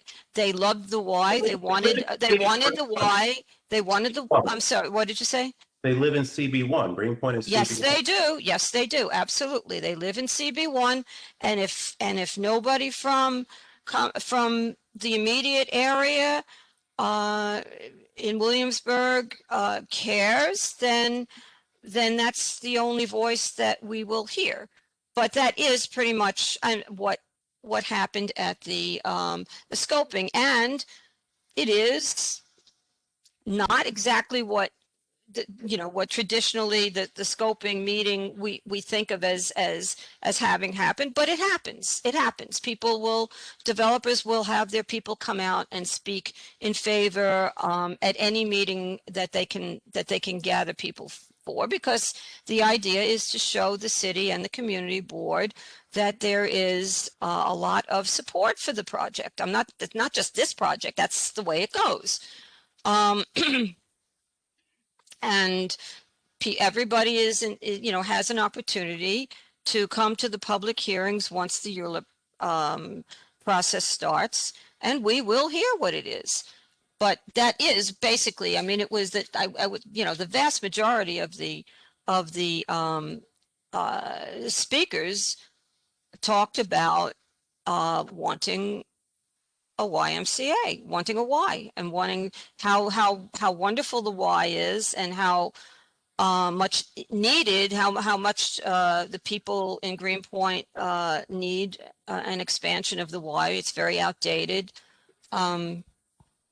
And again, there was testimony that Williamsburg should just take it and just take the hit for increased density, and so that maybe the surrounding areas won't be so gentrified. I mean, that was the testimony. There were also some people who testified with concerns in opposition. That what we typically know, that well, there was a concern that Two Trees might not even have an obligation to actually have the Y. And there were also concerns raised that Two Trees has not yet filled the affordable units at Domino's. So will there be an issue of filling them here?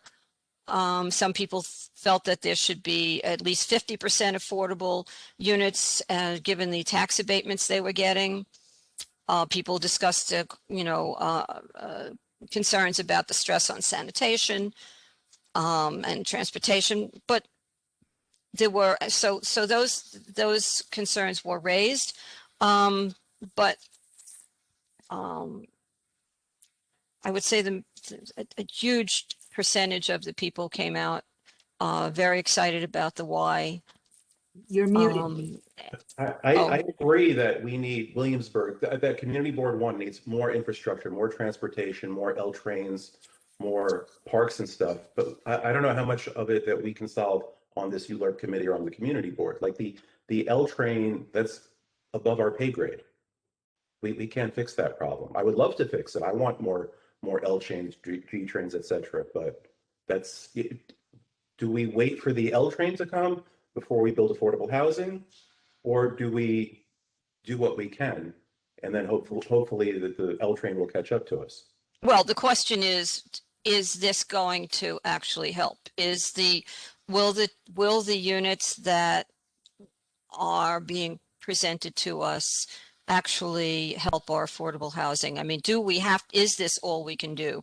And I don't know if I'll remind you all that I had originally suggested that the developers should come to us with a plan to take some responsibility for taking on responsibility to get us more public transportation, either maybe water-bound transportation, and to somehow work something out so that the city could provide additional transportation to us. And that is always the question, isn't it? Do we just allow them to build and allow, these one-on developments, and with a handful of affordable units here and there, and you know, whatever happens, happens. However intolerable the living, the quality of life is, it is. And maybe it'll get so bad that the market rate people will finally leave, and then they'll abandon the units, and then is that what we're hoping? I mean, I don't know. I don't have answers. I don't have magic answers here. But I think we need to hear from the community. So, question on that, Deb. Can I say something And that, Michael, oh, sorry. I guess a lot of people wanted to talk, but I wanted to loop back to what Katie said. So first, Michael, I want to say it, you know, of course, the people from the Y are welcome to speak at these meetings. I think what occurred to me was that most of the community was unaware the meeting was even happening. And I did attend the meeting, but I almost couldn't attend the meeting, and I didn't know it was something that really had so much value. And so I think, looping back to Katie's point, is it possible to have a more public forum for this rezoning so that we know that we are getting the people's voice? And it's not that the people who were in that meeting aren't also people, but I do think that they were alerted of the meeting by the developer, which, you know, is a small segment of the population, which then skews what, you know, was said. Well, wait, let's just stop focusing on this. Yeah, This happens all the time with these I was just scoping gonna say- meetings. This is not unusual. This is not the public forum. This is, you know, and developers do this. Yes, the scoping meeting is supposed to be for what we've talked about. I don't need to go over it again, but developers bring their people down, and this is par for the course. So this, it is what it is. It's happened. There will be, the community board will have the public hearings, and if Ben Solitaire is here, you know, if we want to reach out to Steve Levin and ask if he can have have some kind of a town hall meeting. Well, Ben's here tonight. He's attending the meeting. Yeah, and Del, it's Karen. I And then just wanna Sante point- wants to speak, by the way. But Go ahead. again, I want to point out that it does happen all the time in these scoping hearings. You have union reps, you have, Yes, yes. that will come out in favor.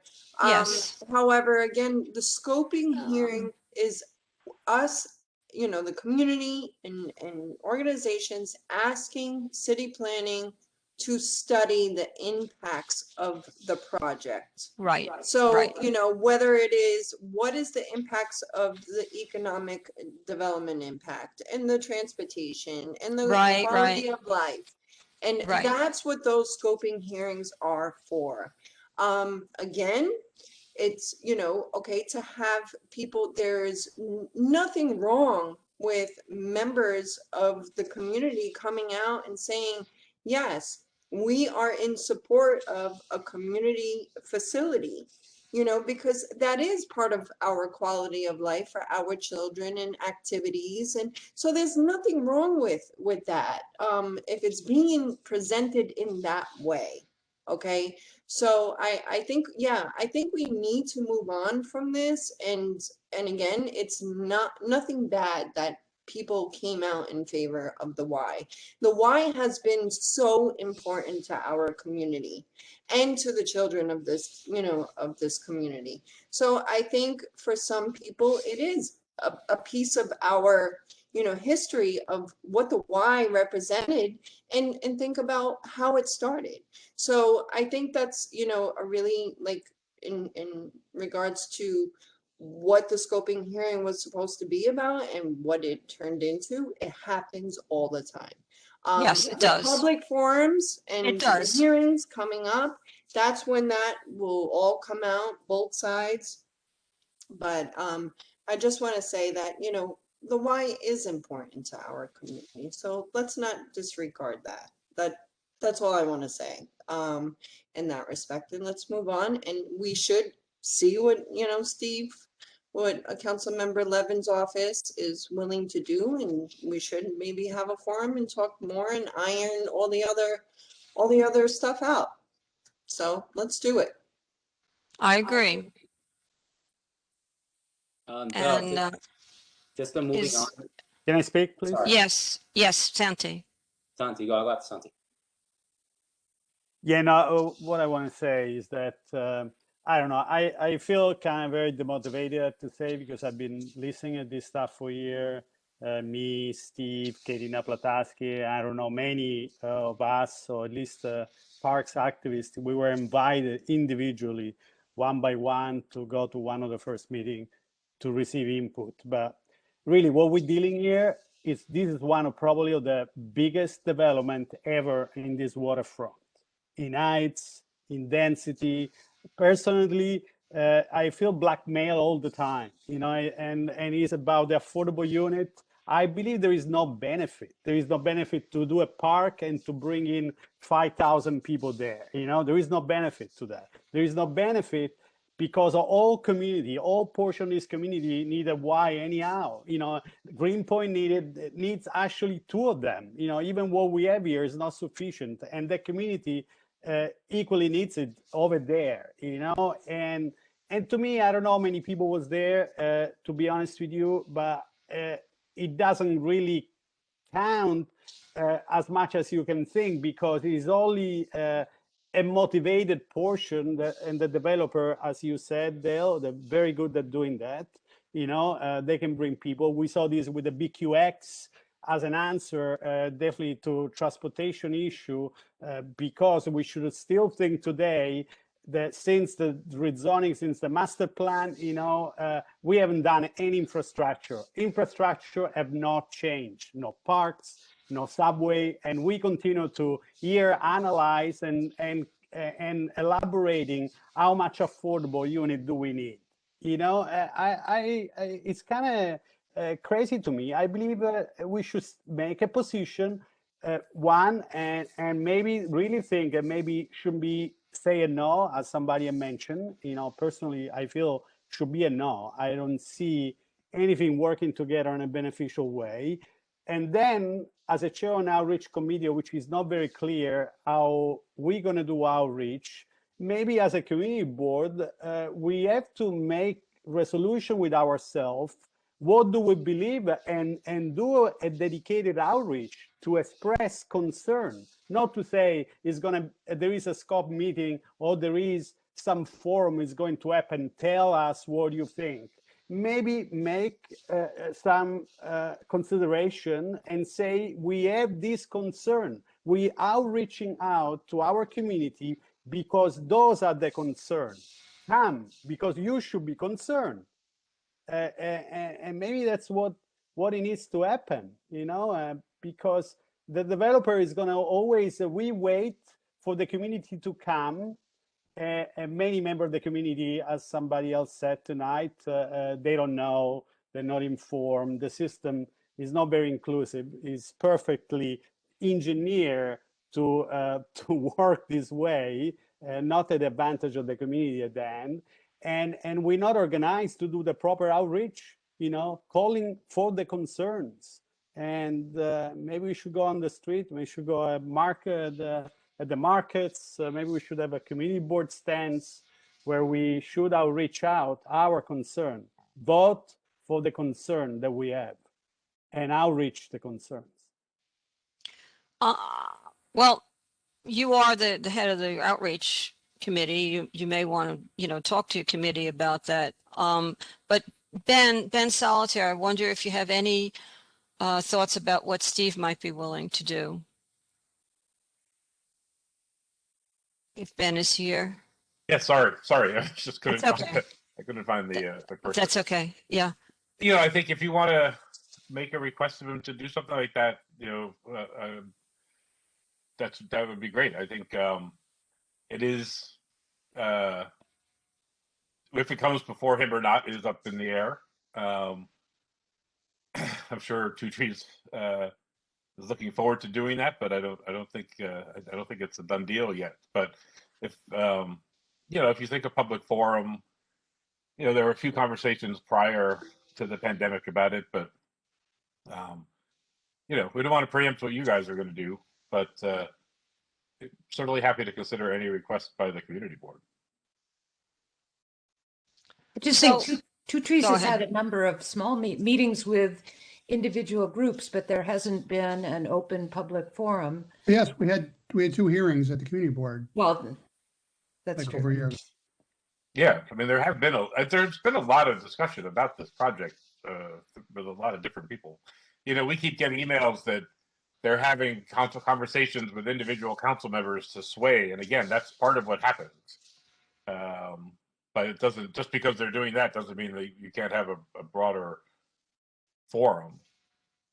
I don't even know how many meetings they've had, but There were multiple charrettes given. There were oh yeah, just been individual at the hotel where they educated the community on the ULURP process. They brought in a ULURP consultant. There has been, I don't know what you want to call it, outreach or public forums, but there's stuff out there. So I don't know what to say to that. I mean, there's also, you know, there's the proposed legislation around racial impact studies. Maybe that's something that the board might want to ask of the council or land use, or, you know, as an adjunct to the EIS. But I mean, there's a lot of things you could ask for to see. The discussion I had, a discussion you had about MIH and its effect on actual rents and things was really good. I mean, so there's a lot of ways to go. I don't know if an EIS talks to this, but I think some of what we're asking would be in there. I'm not sure. Do we want to ask, do you want me in the report to ask the community board if they want to ask Steve Levin to have a town hall meeting on this, or to what do you want, what do you want me to do? Committee. I would ask Steve as soon as possible, because remember, he's only going to be here to end of December. So do we want to ask him to speak with the outreach committee to work out some kind of a public forum? Sante, would you be willing to, does that make sense to you? Yeah, that's what I'm saying. If we, as a community board, as a whole, we want to go in that direction. I believe there are so many topics right now, and we should call for public forum probably. So why don't we vote on this, and then we'll move on to the next topic. Actually, I think Steve has something he wants to bring up too, but can I get a vote? Yes. Can I also just point out there's a gentleman here I noticed, John Alton, for the community, and he's trying to preserve the Meserole Theater in Greenpoint. Yeah. So I think he might want to say something, just make us aware of what he's doing, if that's okay or time allows. So. Okay, but that doesn't involve River Ring, does it? Not at all. Not at all. Oh, okay. So I'd like to, maybe I need to, do I need to take a vote on the letter that, yes. I was going to say that is a separate item. So can we just finish with the river? Yes, absolutely. Was it River Ring? Yeah. So, if you want to, we can take a vote on my writing a letter to CPC asking for more documentation with respect to the actual effect MIH has on our actual rents and our quality of life, and for them to give us more input with respect to the ability to come up with an overall plan for the development of the, for large scale development.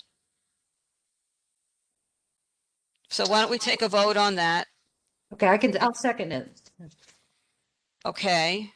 And then we'll take a vote on whether we want to ask the community board if they would like to ask Steve to work with the outreach committee to have some kind of a public forum.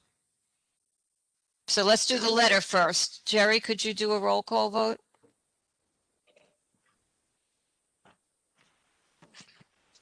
Maria Vieira,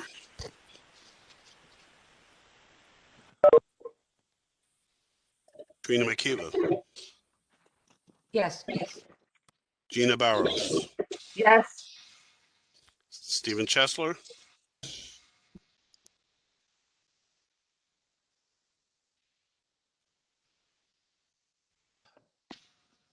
Mr. Chesler. Yeah, he said yes. I didn't hear him. Aaron Drinkwater, Yes. Moisha Indig, Ozina Kaminsky, Yes. Avram Katz, Abraham Leibovitz, Sante Michelli, Yes. Rabbi Niederman, Karen Nieves, Yes. Isaac Sofer, Yes. Robert Solano, Yes. Stephen Weidberg, William Vega, Yes. Simon Weiser,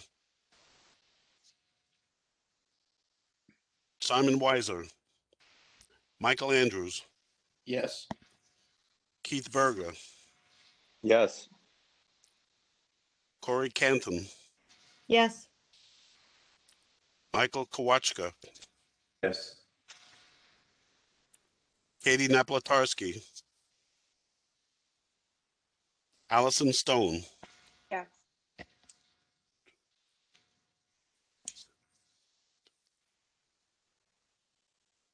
16 yes. Okay.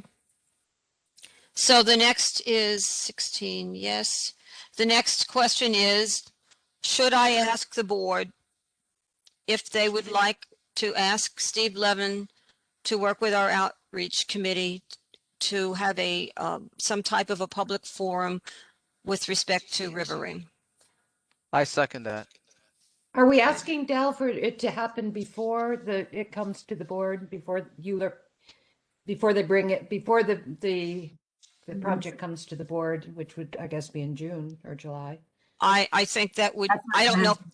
I don't know if that's realistic, It's not gonna happen. but If you, I mean, you have to think about time. You have to think about the fact that it's gonna be virtual, any type of gathering. And this is already May. The next public meeting is next week. You're not gonna have that in June. Well, are we talking about having the public forum to help inform us with how we do our vote? And if it can't happen before it comes to us, what's the use? Maria, I just want to chime in. I wonder if it's an idea at all to actually do something safely outside in person, right? Because I think a lot of there can be a lack of communication and transparency, and maybe in person we have Steve Levin, an open forum, a true town hall, safely, respectfully, right? Where it's not just like back and forth and the left arm isn't talking to the left hand isn't talking to the right hand, etc. But maybe we try to bridge the gap a little bit. And I'm in the events industry. I'm also a mom and incredibly COVID safe. I also know that we need to get down to business, and we're so used to these Zoom meetings and behind screens. And I just might suggest maybe getting some people together in person could be an interesting and productive concept. well, this is I'm not something sure I if would that's think that important. Steve could work with the outreach committee to work out whatever The Steve logistics. is comfortable doing. This is just, I'm just asking, do you want me to ask the full board if they want us, the board, if the board wants to reach out to Steve, the outreach committee has volunteered to work with him to Yes. to put together a public forum, and it would have to be as soon as possible. And I guess to be as soon as possible would have to be something that would be doable. Month. Um, That's within a month's time. Is that what I'm hearing, Trina? Well, if we want the public forum to help inform us with how we're going to vote, then it would have to happen before it comes to us. Well, could also find Yeah, out. we don't know when it's getting certified. Which Right. no, we don't know when it's getting certified, it by could, the way. it could be and it's I don't know. It could be. We have no idea. So There's I no was going to harm ask in if city asking. planning has an ETC, estimated time of certification.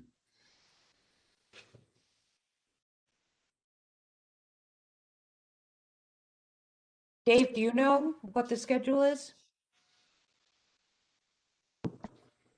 Hi, everyone. I don't think it's appropriate to ask Dave Oh, okay. at this I'm point. sorry. Okay, this is just a conversation among And our committee members. yeah, I think we could just, you know, leave it up to Steve and what his schedule would be to get the form and put it together as soon as possible. I mean, regardless, we should move forward with asking. All Karen, right, I wanted so to tell you that your hand was raised a while ago, but I don't know if it's intentional or you just forgot to put it down. no, I didn't mean to. I don't know how it got Karen. raised. No, Oh, Karen. I raised Oh, it a long okay. time ago, but we moved on, so, and I wasn't gonna jump in any further. All so. right. So do I have a second for this? I So we second can it. vote on it? Okay, let's William vote. seconds. Let's vote. Jerry, could you do a roll call? Maria Vera, Yes. Trina McKeever, Yes. Gina Barros, Yes. Stephen Chesney, Yes. Erin Drinkwater, Yes. Moisha Indig, Bozena Kaminsky. Bozena, Sorry, what are we voting for? I had to step down for a moment. If the board should ask Steve Levin to work with our outreach committee for some kind of a public forum on River Ring. Yes, okay. how do you vote? Yes. Avram Katz, Abraham Leibovitz, Sante Maselli, Yes. Rabbi Needleman,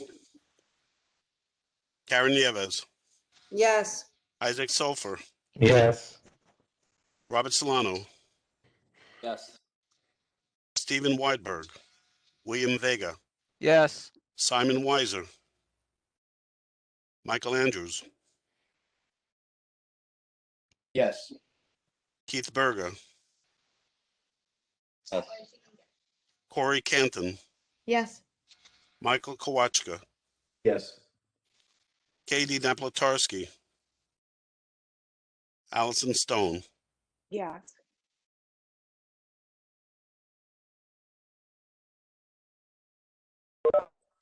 $16 yes. Okay, thank you. So the next topic, I just want I have to go to another event, but okay, thank you for being here. when I get that official notice, we'll follow up. Great. Thank you. Thank you so much. So the next is just to basically give you a heads up that that the Greenpoint Hospital redevelopment will be coming to us ultimately in the July, at least that's what we think. We think they will come to the full board in our July meeting, and then we can vote. That means the committee will have to vote and then come back to recommendation, all of it at the July full board meeting. Otherwise, we'd have to come back for an August meeting. So I think that Greenpoint Hospital was hoping that we'd be able to do something to skirt around it and have some meetings before that. But Jerry checked on the you know, the legality of that. We can't have any kind of a vote or anything until it's certified. So the best we can come up with is, if you're willing, and we've done it before, you know, we'll just do it all at the July board meeting. I will just remind you all that this community board has been pushing for the redevelopment of Greenpoint Hospital, has come out in support of the basic plan and the St. Nick's plan. I'm not saying that we've voted in favor of every detail, but just to remind you that this is something that's been that has been something that we've been essentially in support of. And I'm not saying that to twist your arms. I mean, they'll be certified. They'll come back to us, and they'll come with the details. I don't know it to be a controversial application, but you know, some surprising thing, of course, could pop up. But in any case, if it's all right with you all, we'll try to take care of it and do it all in July, so we don't have to come back to have some more meetings in August. I don't need a vote. I'm just, you know, putting that out to you. Does anybody have a problem with our doing that? I just jump in. No, I think St. Nick's has been working on this project for 20 plus years. Has done a really good job at You know. talking to folks. This is one of those times that, like, I think I see every head. There's 100% affordable housing building. It's like how these are the ones that maybe we want to make a little bit easier to send a signal to. There's another part of Williamsburg. There's a waterfront Williamsburg where we're going to argue a little bit about, but there's sometimes there's this building that makes sense and is 100% affordable, and this is the one that there's a lot of love for, and maybe that'll send them more developers to do projects like this. Oh wow, there's an actually loving moment. Maybe I should do what St. Nick's is doing and do 100% affordable housing. So that's just my, but hopefully others agree. I think, yeah, it's just some thumbs up. I think if this happens, Yes, yes, yes.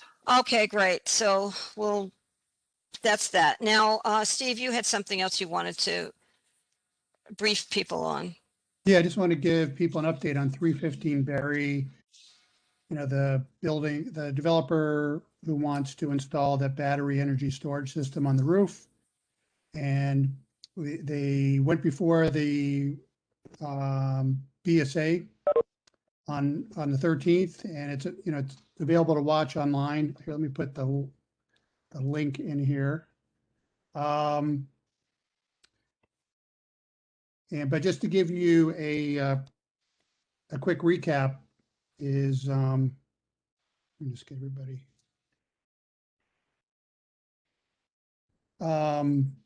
The board really grilled them intensely, really nailed them. They had very similar concerns that board members and community members did about essentially the safety of putting this installation on the roof and the state of the building and how that would potentially affect it. The chair, her name is Marjorie Perlmutter, who I was really impressed with, but she just did her own research and was a bit horrifying. Is she immediately found there in 2019 there was a fire at a energy storage facility in Arizona, and it's something called thermal runaway, where a battery essentially is defective and it starts a chain reaction where it just overheats and essentially catches on fire. And it caused outgassing, which caused, when the firefighters arrived, 9 firefighters were injured, 4 of them severely. It was a little different because it was on the ground in a separate enclosed facility. The batteries, even though made by the same company, are different chemical makeup. But still, it just, it said that, the industry is learning from that incident. But the chair actually just, at the end of the questioning just said, I just really wonder if this, belongs on top of a residential building. And there was other issues that the 2 areas of this installation are supposed to be fenced in, and they didn't have that noted in their drawings. She took issue with that. And also there was an engineer who wondered about the foundation of the building. Had they checked it, since it was built in the 1920s, whether it could withstand 400,000 pounds of new load on top of the roof, even though they'll be setting on the columns. he questioned whether, the foundation had shifted or settled, or, where they're built on piles. And so essentially, and, the microgrid networks, they got kind of defensive. She kind of put them in their place and basically sent them back to come back with data to, prove that this thing will be safe, the integrity of the entire building, because the community was there and they basically had more extensive data showing the horrible state of the building, the facade, their cracks, and then just the communication between the tenants and microgrid and the landlord. So basically they have 2 months to go and compile some new data and go back to them. But just the vibe that they got is that this Board of Standards Appeals, they're just didn't feel like it was a good thing to approve.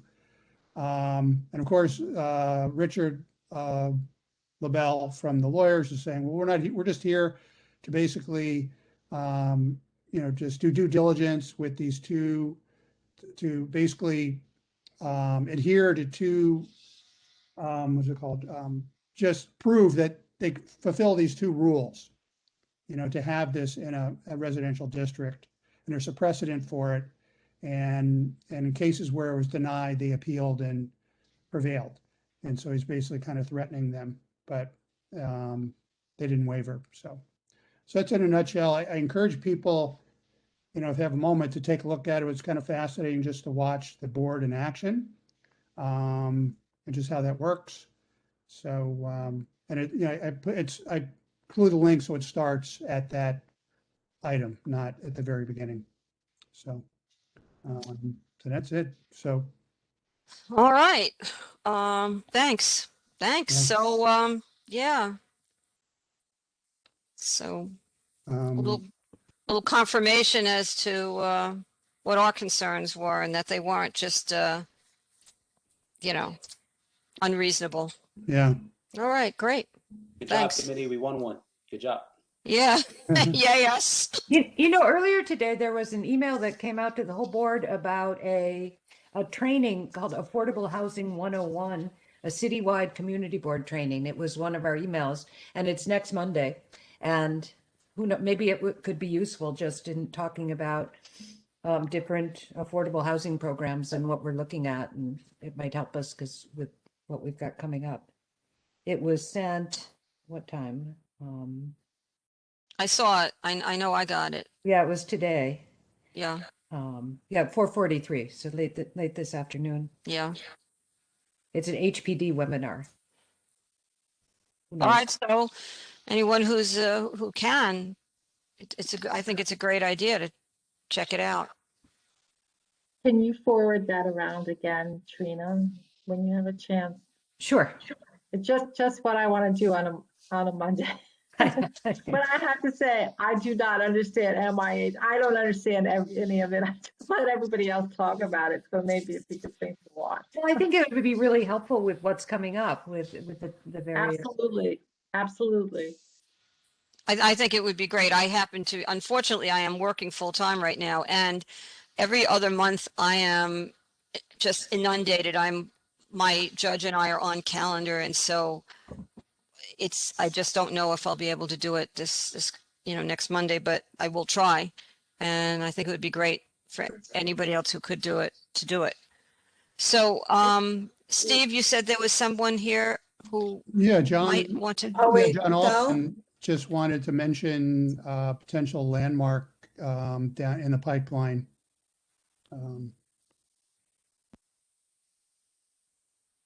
We can't hear you. I think you're muted.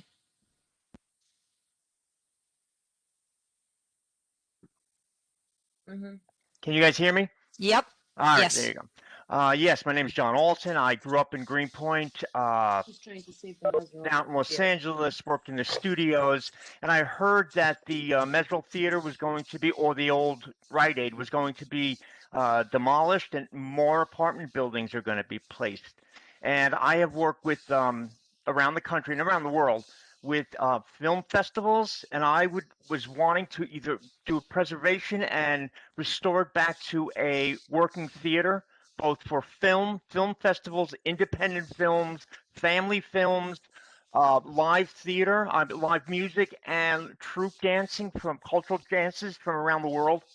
I know I've dealt with a lot of people in the independent film festivals, and they are always looking for uh, venues. I know there's Tribeca, but Greenpoint, they're so creative, both in Williamsburg and Greenpoint, that I think it would be really, really necessary as a cultural place where people can gather, and that's what I'm fighting for.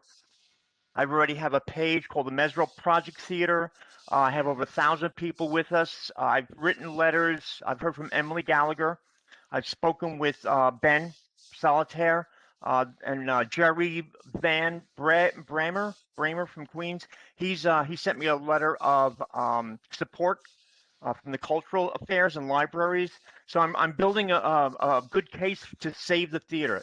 They've taken down Greenpoint. They've taken it down, and this is the last piece that really I think would be a really good connection. I found a little history. Back in the late 80s, I was doing music for horror movies. I do horror movie stuff. And I know. And I had that's when they had odd lots or something along that line.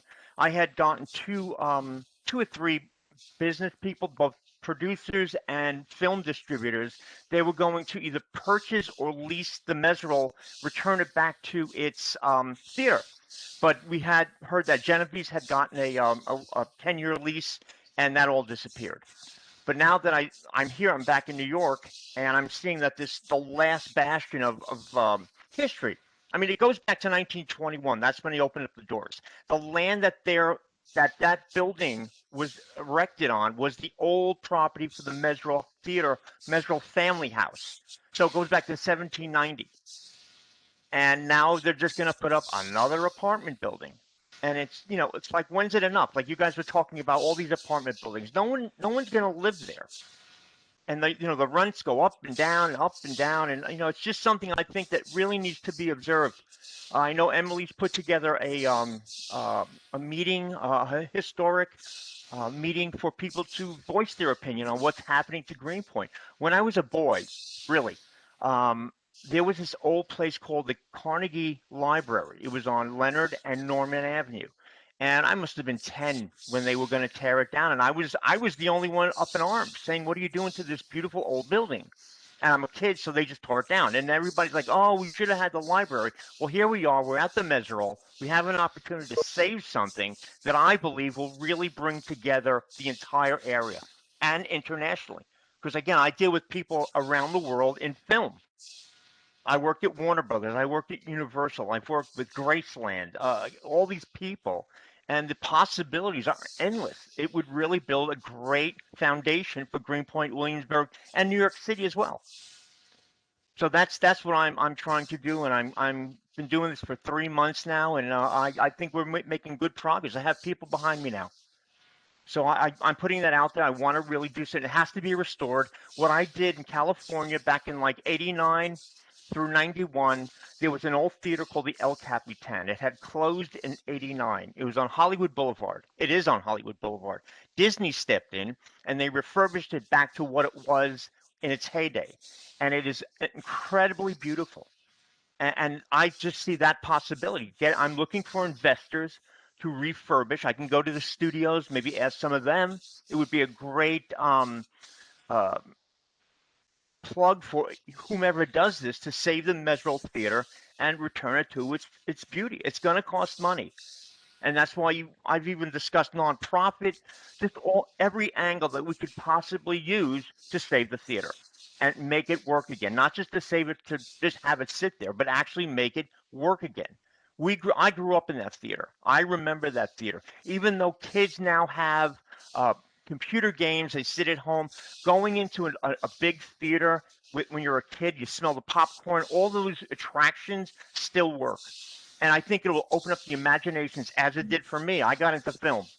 I've done cartoons. I've done artwork for President Clinton. I've done a lot of things with it. My imagination grew in the Mesrel Theater.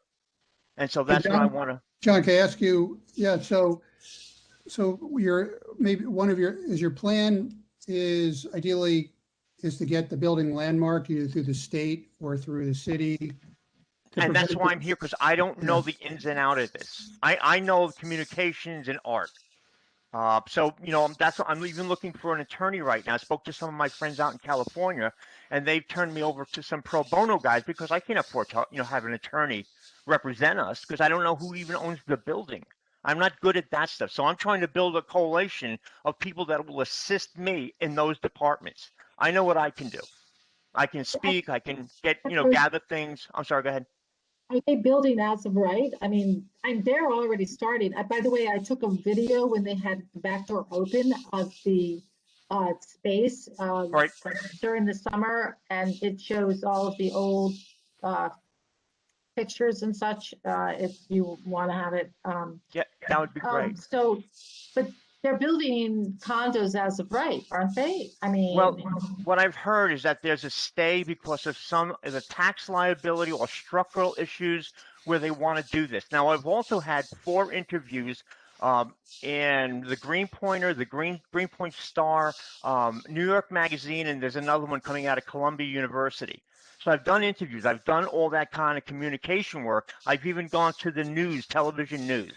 I haven't heard any response yet, but that's my angle. I'm good at promotions and communication. but what's the zoning? What is the zone? I mean, first thing, I'm just wondering, what is the zoning? What is it zoned as? I don't know. That's again, I that's why I'm here. I want to find out the ins and outs of this stuff. So I'm here. I need help. Anybody? Well, we need to find out what the zoning is first, Okay. I think. Because if they are as of right, in other words, if they have the right to build condominiums, sure, that's one thing. I mean, if Right. they No, don't. but if the building is designated landmark, then they can't do that. They can't alter the. Is it facade. designate- Yeah. Right. Is it designated landmark? It's not, but the property is where the old Mesrel house stood, 1790. And they only built that theater opened 100 years ago in 1921. The reason they tore down the house in, I think it was 1919 or 1918, one of the Mesrel children died.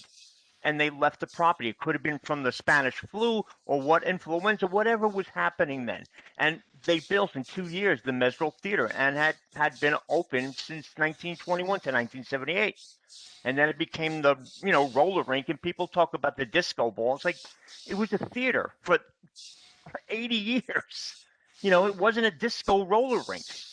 So I'm trying to bring people more aware, and I'm getting such positive feedback from people who have lived in Greenpoint and who even now live in Greenpoint, hearing my ideas and wanting to do something to save this theater, bring culture back to Greenpoint. I mean, there was I'm old enough. I was in the RKO. I remember the Chopin. I remember the Mesrel. There was a theater on Graham Avenue. They're all gone. And that's why I was going to get involved in the late 80s to bring a theater back, because a lot of those, during that time, we had the big chains, AMC, all these theaters. The people who were doing B movies like I was had no place to show them. And so I had these guys who knew what I was going with, you know, like Trauma. They did The Toxic Avenger. These are classic movies. I worked on Sleepaway Camp 2 and 3. They're now cult classic movies. They were just junky, you know, movies in the 80s, but these are things that bring people together. And of course, they can watch it at home. They can have all this technology now in their homes.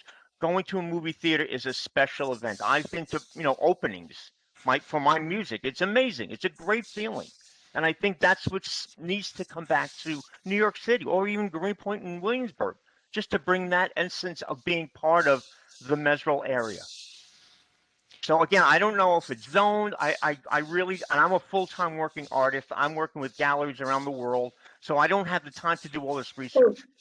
John, I put my telephone number in the chat.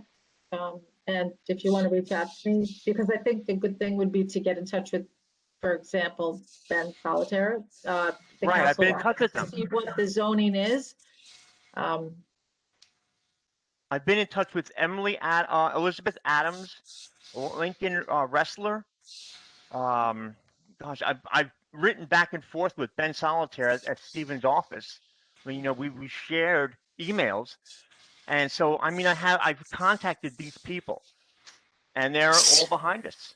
We have something in the chat here that the owner is Dover Management Company. Okay, that's great. I mean, again, I know what I can do sleeping, but doing all this other legal stuff, that's why I was looking for an attorney pro bono, because that's how I've worked in the past. And it's Not pro owned bono. R6B. I don't know if you want to sign up to speak at the community board meeting, the would, full board, yes, please. just to see if, you know, what reactions you get. Yes, thank you. I would like to do that. Thank you, And Steve. then I think it's a good idea to talk to Ben Solitaire. You said you have already. Yes, I don't have. know, and maybe Emily Gallagher. I don't know if I've been in touch with her. people. Yep. About the Historic District Council, did you talk to them by any chance? I have not. If you can just give me that information, I'll follow Sure. up on that. Okay. Great, Steve. You know how to reach me. Okay. Thank you. Thank you for letting me have this opportunity. Yeah, and I have my hand raised. Oh, sorry, Karen. I just want to say I'm a big supporter of saving the Mesrel, and Thank you. I mean, I was too small to remember it, but my sister remembers it. Sure. And I remember when it was a roller ring. Right. And that was my thing when it was a roller ring. Yep. So yeah, so I would love to support the efforts. But like Katie said, we really need to know if it's as of right, if it's not too late. And Sure. you know, you did the right thing by the first steps to reaching out to the elected officials. Right. But I think, Right. you know, Steve is also correct. And, you know, if we could landmark it, I think that will kind of like put us, you know, some sort of Well, I stop spoke- to it. But at the same time, we don't have much time, because if they continue with the construction, it's just a done deal. Right. So All right. you got to And that's move why I'm really, here really today. quickly and try and get the community support. And, you know, even if it's, you know, doing like protests outside or something, some I've sort been of going attention around. in that way, I've been going you around know, with to save the theater. I've been going around with Elizabeth Adams out of Steve's office, and we've been putting up, you know, Save the Mesrel Theater in stores all over Manhattan Avenue, you know, up and down everywhere. And I'm going to go probably do it again this week. And so people, the store owners love what we're trying to do. They can't believe they're going to put up another apartment building. Yeah. So And like you guys were talking, they're everywhere. They're just everywhere. I mean, of course, you need some nice apartment buildings, but it's like, let's save this. People, 50 years from now, if we can save this, they're going to thank us. I know that for a fact, because now I hear people talk about the old library that was on Norman Avenue. Oh, we should have saved it. It's like, okay, yeah, you should have, but you didn't. And I Right. got involved. I got involved in the mid 70s with the New York City with protesters. What we did is we were trying to save the Grand Central Station, because they were going to tear that down, just like they did Penn Station on the west side. And of course, you know, big money stepped in, Onassis and all those people. But that's what I saw, the potential of having something beautiful as that, refurbish it, and people are like, oh man, I'm so glad they didn't tear this down. You know, people are the developers. I have nothing against them, but they really want to make a quick buck. Sometimes the best thing to do is save something old, because then people see it has tradition, it has heritage. This, I believe, has heritage. It has a great line. The family goes way back. So that's what I'm trying to do, and that's why I'm here. Thank you, Steve. Well, thank you. Yes, thank you, guys. Appreciate it. So I would like to speak at the that meeting if possible on like May 11th, I think it is.